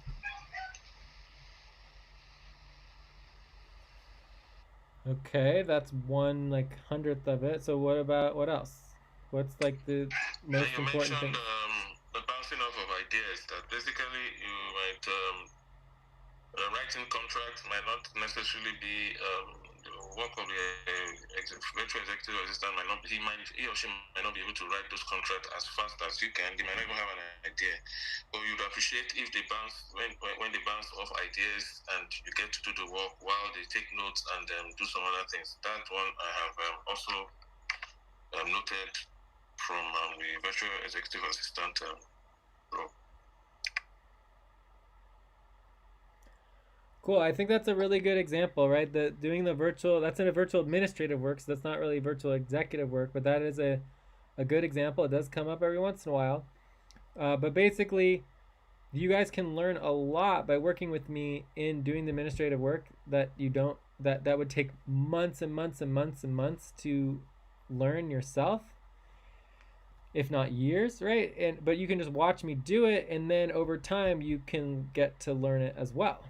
Right, but the idea of the virtual administration assistant and the virtual executive assistant work, just like Pressy just said, is not to get training on how to do the work. It's just to help me get the work done, both at all and faster. So the at all part is that if you guys don't schedule with me to focus on the work, it's not going to get done. Why wouldn't it get done? Because I spend all of my time working on everything already, and I'm spending all my time helping you guys get all your work done. So there's basically no other time left unless we schedule and prioritize it. Secondly, it's just can be overwhelming, right? And I'm not doing it for me. It's like all of your guys' work that you're doing in buddy teams, and you're getting support and your help doing your work, right? That's how our entire team structure is set up, right? So it wouldn't make any sense if I was the only one who's all paying everybody, but no one's helping me do my work in my work buddy team. So it just goes both ways. We're all helping each other doing work in the buddy teams and training and assigning everyone to do the work. And then you guys are helping me get the work done that I need to do too, so that everybody's doing the work together, including the executive work, and nobody is alone on it. An example would be Canopy. Dealing with all the finances and the asset management, it's just not consciously or physically possible for me to do it, simply because of my mental inability to focus and deal with it, because it's just too much. And my previous history of pushing buttons and losing tens of thousands of dollars and seeing Bitcoin crash, it's just an emotional, it's just not, I'm not mentally stable enough to sit there by myself and deal with all the finances. It's too much money, right? And we actually have a policy on the books that nobody should ever have to deal with all of the finances, especially when you're dealing with hundreds of thousands of dollars by yourself. It's just not fair to the organization or to the group or to any individual to put that much pressure and, basic like responsibility on someone with nobody helping them. Does that make sense? Right? So just having someone there to talk to work out the problems is just what is necessary, and anyone's capable of doing that. So, but it does take a little bit of skill, and just to be good at that. All right, so I think that was pretty good. Are there any other questions or any other comments anyone wants to make about the virtual executive assistant session buddy teams? None on my side. All right, cool. So I also great. Okay, so I also want to emphasize that just because you're going through this training has nothing to do with whether or not you will actually do virtual executive assistant buddy team sessions or whether you will be successful in any particular position in a virtual assistant role. Okay, so if you in order to work with me in a virtual assistant role, we need to be able to work together. That means that me and you need to be able to communicate and be functional as a buddy team at a very high executive level, right? There is no guarantee everybody will be able to do that, and there's no need for you to do that if you're able to get other work done. So again, there is tons of work to do that is not high-level executive virtual assistant work, right? We have all the budget work, we have all the recruitment work, we've got all of the session support. It's endless. There are endless responsibilities, and there's not even 5% of the work getting done. So when we talk about the executive assistant and the virtual assistant roles, at this point, I'm the only executive that is that we're budgeting and supporting to do this type of role. I am paying for you guys to help me so that we can get more work done for the team and the network, right? Because I can't do it by myself, that's for sure. And I can't train you how to do it. There's no way I can just train you guys how to do it. It's just me. It's faster for me to do the work, right? I am a very efficient, good worker, but I can't do it by myself. I need someone to assist me on that work. Okay, so hopefully all of that makes sense. And again, everybody will not be able to do all this work, but what we need is a couple people who can do it and then go from there and then have backups, etc.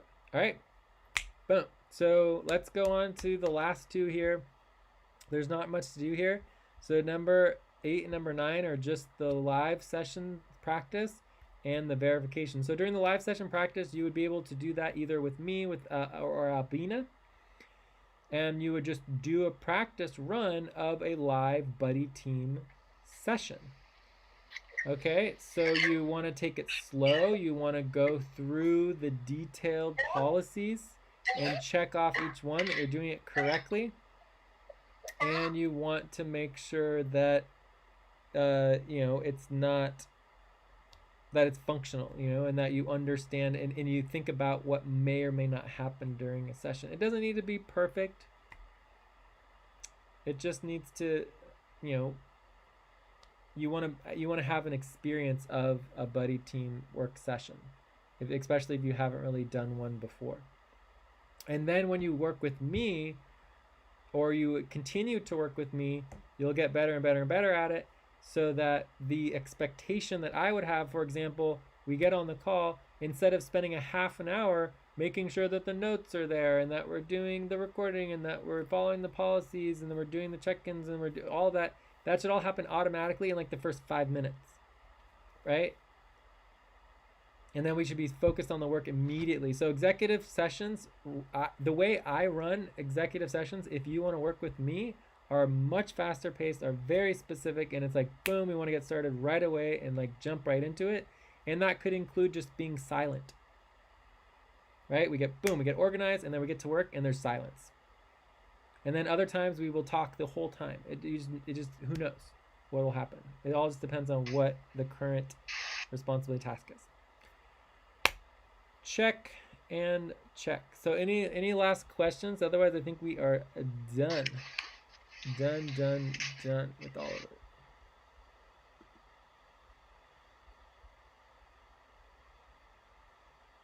I have some clarification with the VA practice, virtual assistant live practice. Yeah. Are we going to, like for example, I've been doing some of your VA works with you is like a canopy. Is that like an example of it? So I'll just prepare all the documents and I'll help you with the setting up the session. Then you're gonna do the canopy and asset management. Then I'm gonna focus on my own priorities. Yeah, so Pressy, you are more advanced than anybody except for Albina, right? So you, by definition, rank third. So in this session, I would rank highest, then you have Albina, and then Pressy, you are third, right? And you're ranked third because, one, you've been around so long, and then secondly, you have already had experience with buddy team sessions, primarily virtual assistant sessions, primarily because of your role with Canopy and your interest in helping with Canopy. But Canopy has a couple major differences. One, Canopy is technically a dual assistant role, so you take on responsibilities in Canopy, which is a little different than virtual assistant role.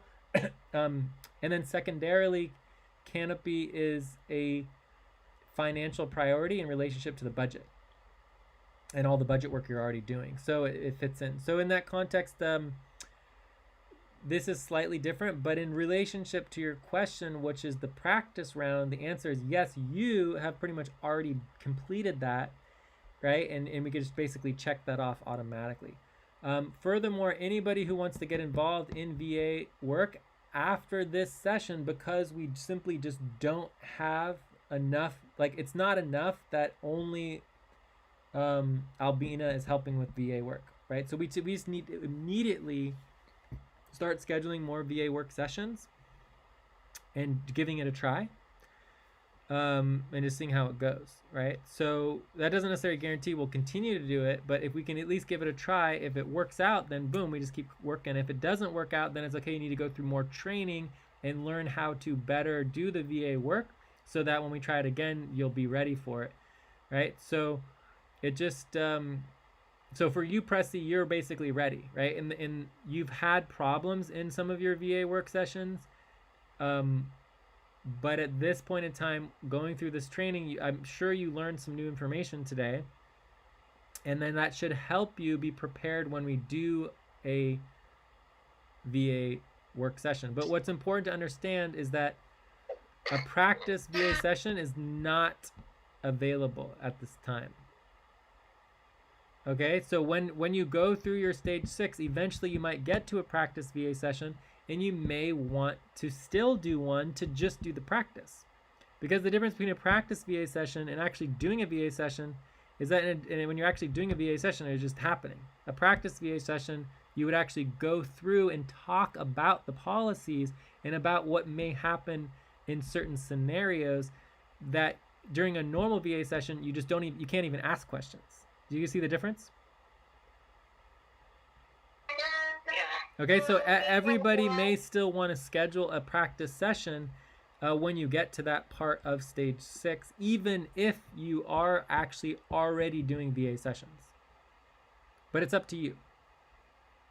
All right, but of course, most people who are watching this video or just getting involved in the VA work are not going to have been doing VA sessions and will not be invited to do VA sessions until they've finished stage 6 in its entirety.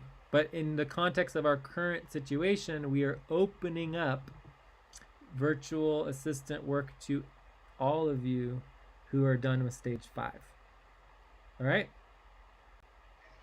And obviously anyone who finishes with stage 5, because you watched this video and that you're involved in this particular training, you might be applicable to start doing VA sessions immediately. It just depends where we are as an organization and how much help I need. Again, I only have time and room to schedule about 10 to 20 sessions a week, right? So let's say we hired another 10 people. We doubled the number of people in our organization, or got equity only workers or whatever, like there's no way I could schedule with everybody. That's never going to happen because I simply just don't have enough time as a human being per week to schedule more than like 10 to 20 sessions. Does that make sense? Yeah. Cool. But the idea is that if I need VA scheduled sessions, for example, JLN support, Canopy, other VA sessions like we mentioned before in the client work, to not be scheduling those is a huge problem for the whole team, right? It's very, very bad. Like, so once we get these sessions scheduled and I'm able to get more organized, when I talk about getting organized, like as a general worker, I am very organized. I have lots of responsibilities and I know exactly what I need to do and I get my work done pretty well in the bigger scheme of things. I mean, I'm juggling like 100 balls and at the same time, everyone's getting paid and we're basically, maybe not on time, but we're meeting all of our basic goals, right? In terms of being a functional at the most foundational basic level. But we want to get functional to a much more professional organizational and team level, which isn't possible without the VA sessions being functional every single week.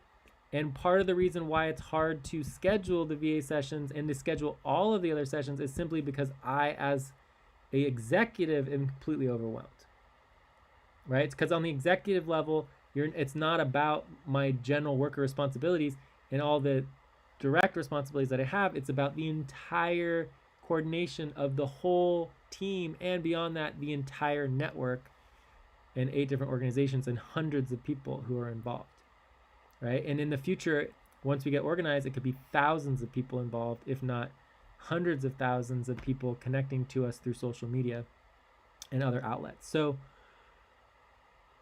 on the executive level, it is completely overwhelming, and we need to be scheduling these executive virtual assistant sessions, many of them every week, like at least 5 to 10 a week, and then hopefully getting a minimum of 4 to 5 happening. So we schedule 5 to 10 of them, and hopefully we have at least half of them occurring every week. And if we did that for a month, it would completely transform everything, because we would just get so much more organized and we would be in a much better place. But it could take a month or two of doing it every single week before we really start seeing the effects of it, because we're so backlogged from months and months. Albina and Pressy, when was the last time we really even did an executive planning session? Like, how long ago do you think that was?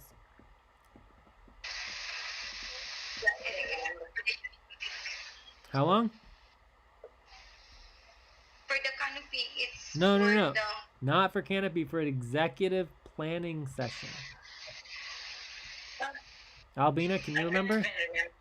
You can't even remember. It was so long ago, we can't remember. It was probably at least 6 to 8 months ago, right? So 6 to 8 months ago was the last time that we were organized at an executive level. And if you look at the Prime Plan, the number one top priority of the Prime Plan is executive planning, right? Because unless you have a plan, unless you're organized at an executive level, the whole team will suffer, right? But it's like this high level that can't really happen unless you're functioning as a team. And there are just so many issues that are going on, and everything kind of fell apart. Like we got much more stabilized. Everything was going the right direction, and everything went good. But then it all just sort of destabilized and fell apart. And then immediately after that, the pandemic happened. So it's probably one and the same. I mean, probably with all of our society, everything was already bubbling up and getting problematic with the pandemic bubbling around, and then we felt it afterwards. Also, it doesn't look like we're taking many notes here. We should be always taking notes. There's, what do we have? 5 people getting paid right now, and no one's taking notes? Kind of silly. All right. Any other questions? None on my side. For me, I have just one question. Is there what they call this, for example, for in stage 6, right? We have the what do you call this, like the trial run, is there like an example video for like that, like type of like the type of virtual assistant work, like an example video of it, so like I can like have an idea of like what's going on in the like virtual assistant work itself, for an example?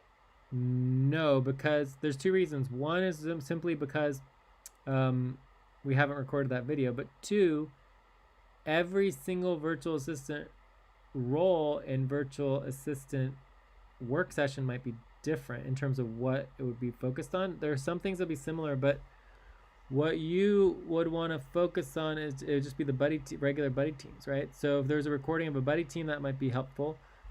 But I think what you're referring to is training number 8, a live buddy team session, a practice session. Yeah. And we've just never done it before. So I, as a individual, just don't do much training and practice, right? So if you want to work with me, what I require is people to take on responsibility. So I just don't train people who don't already take on responsibility for the work that they're doing. In other words, that they are already doing the work that they are set out to do, even though they don't know how to accomplish it yet. That taking on responsibility, one of the parts of that is learning how to do the work so that you can accomplish it. If people don't actually have responsibility for the work that they're learning, for me, in my point of view, it's pointless to train them, because in the past, I used to train everybody to do tons of work. I spent hundreds of hours training everybody on everything, and then they just wouldn't even do it because they're just not interested on it, right? So it's like it's just a waste of time to train somebody on something that they don't want to do. So I only train people for work that they want to do, that they actively are interested in taking responsibility on, right? So in the context of the work, the way my method of how I function is I just do it, right? So you just come to the virtual administrative work session and we just do the work and then just experience it, and then that's how you learn. So most of the learning and the training I do is live sessions where we actually do the work. That's just my style, right? But that's not how everyone works. So once you get to training 8, right, you're required to go through training 7 first. Once you get to training 8, then you could schedule with Albina or possibly me and actually do a practice session. Again, the difference between a practice session and a live session is during practice session you can stop, you can ask questions, you can rethink things, you can change it up, whatever you need to do. I mean, it's just like a practice session. You're not actually trying to accomplish anything during that session except to learn, right? It's like training and learning. Whereas when you do an actual session, then you have to follow the rules, and there's not time to ask questions. You're not actually doing anything. So during a live session with me, I might spend 5 minutes just asking you a few questions to make sure that you know the requirements during an executive VA session before moving on. Like if you don't understand what you're doing, then I would just stop the session, right? But that would be part of training number 9. Right, so during training number 9, you have to go through all of the steps that you learned in all the previous trainings. You have to schedule the VA session correctly. You have to have work at the session. You have to get focused on it, make sure the session happens, do the reminders, get on the session, get the session started with the notes, and make sure we're doing the recording, make sure everything's set up correctly, quickly, and efficiently, and then get focused on the work quickly and efficiently, and then move forward through the work at whatever the pace is going to be. And checking in and making sure that all the policies are followed, or as many of them as we can. And usually when we don't follow a policy, we want to identify the policy that we're not following, and that's it, right? So that would be training number 9, is actually doing it.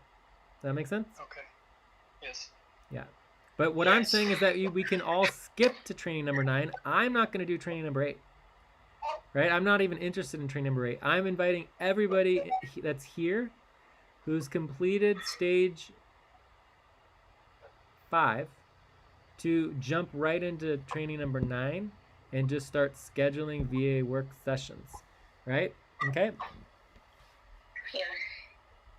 So that doesn't guarantee that it's going to be happen, but I'm giving everybody the opportunity to at least attempt to do it. If you can do it, great. If you can't do it, that's not a problem. If you do really good at the scheduling and we get the session started and it works out really well, then that's great. If you do really good at the scheduling and we get on the session and it doesn't work out, then maybe it's not a good fit for you to do doing the VA work. It just depends. Or maybe you need to do more training and then we'll go back into stage 6 before moving on. But right now, Albina is the only person helping out with VA work except for Canopy. And Canopy is like one of 10 VA work priorities. So, we need at least 3 people who are helping out, if not more, helping out with all of the VA work, right? Which is like 10 priorities. If you have questions about what the priorities are, then you ask. That's what questions are for. Is there a list for that? Yes, there is a list. It's in the scheduling the scheduling spreadsheet. So in the scheduling spreadsheet has the list of all the priorities. It might not be updated, but it does have the list of all the priorities, so it's part of scheduling. Okay. And you can ask Albina about that if you want. All right, so are there any other questions about all of this? That was a really good question though, Gino. Definitely a good question. Did we answer your question? Yeah. Cool.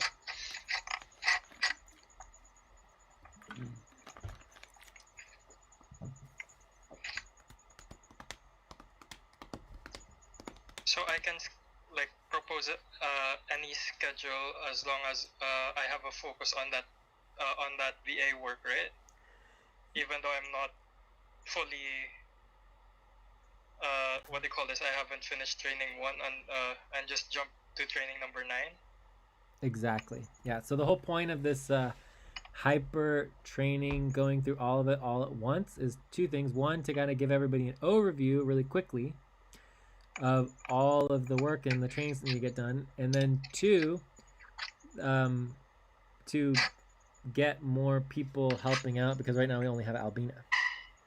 So that part is the skipping ahead to number 9. So in the future, when people watch this video, it may not be applicable that we even need more virtual assistants, right? But the idea is that they at least get a head start on their stage 6, right? So it's like you watch this 2-hour video and then you get started in stage 6, and then for each training of stage 6 you watch another 1-hour video. So the whole thing maybe takes 10 hours or so, but the idea is that you're getting a head start. But for you, Gino, and everybody else here who's completed stage 5, you can already jump to training number 9 and just do a VA session, and we can record it so that future people can watch it.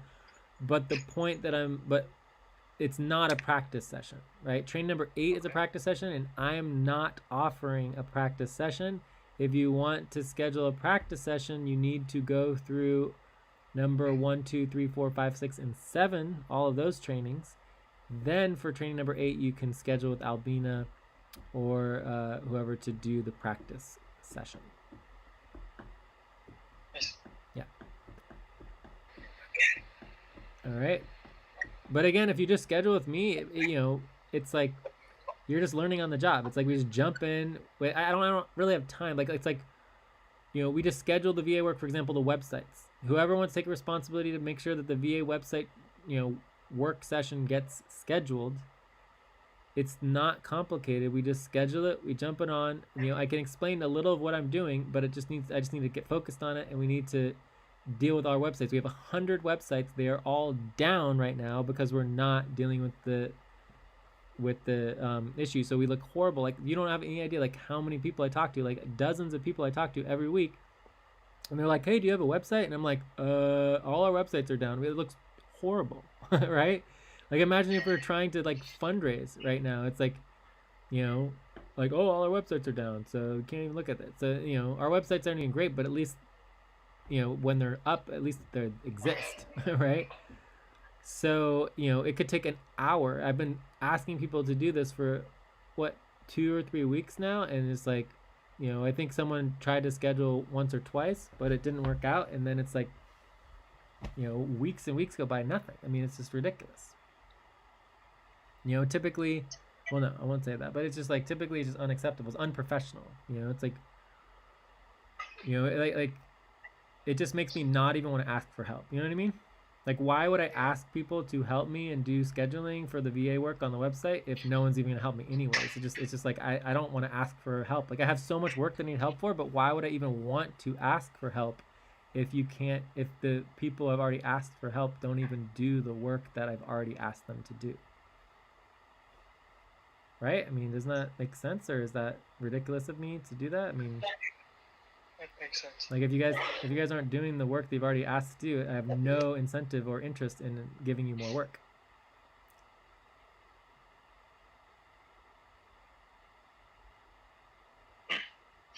All right, any other questions?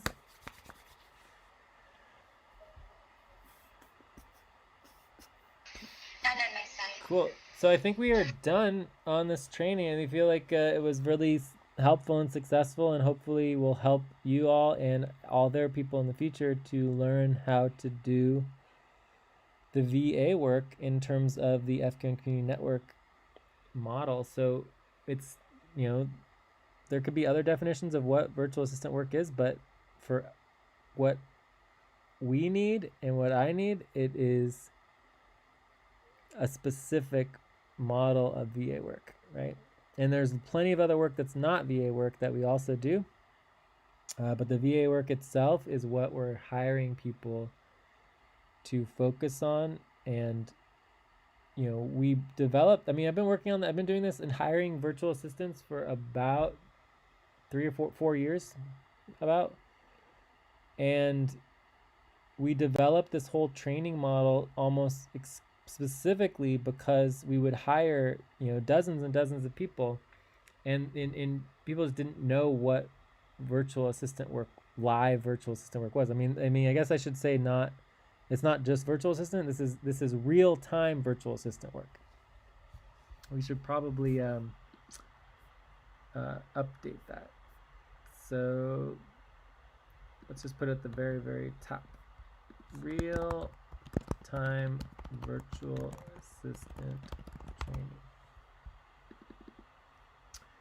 So that's the primary difference between like normal virtual assistants and what we're talking about, which is real time, where you get on the Hangout and you're doing virtual assistant work together as a buddy team to accomplish specific set goals during that time. And it's a very specific type of work that we're asking to be done. And we wanted to make sure people understand exactly how to do it, because if we don't train this, then it's just not going to happen. Because most people have a different definition of virtual assistant work that doesn't really help in the buddy team arena. So again, what we're doing is not just normal virtual assistant work, it's real-time virtual executive assistant, virtual administrative assistant, virtual worker assistant, virtual personal assistant work. All right. So hopefully that makes sense. Hopefully this was helpful. Again, everybody here still needs to go through stage 6 except for Albina, because Albina basically helped create this training with us. So Albina already knows how to do all of this and then some. So with this training and going through the overall, you should be able to get through it very quickly, right? So, if you want to get through stage 6 and get to stage 7, that'd be great. Just plow through it as quickly as you can. But also definitely schedule to do the VA work. And hopefully we'll see lots of, if anyone wants to schedule now, you can, or we can schedule on Skype. Yeah. For JLab support 3 sessions for this week.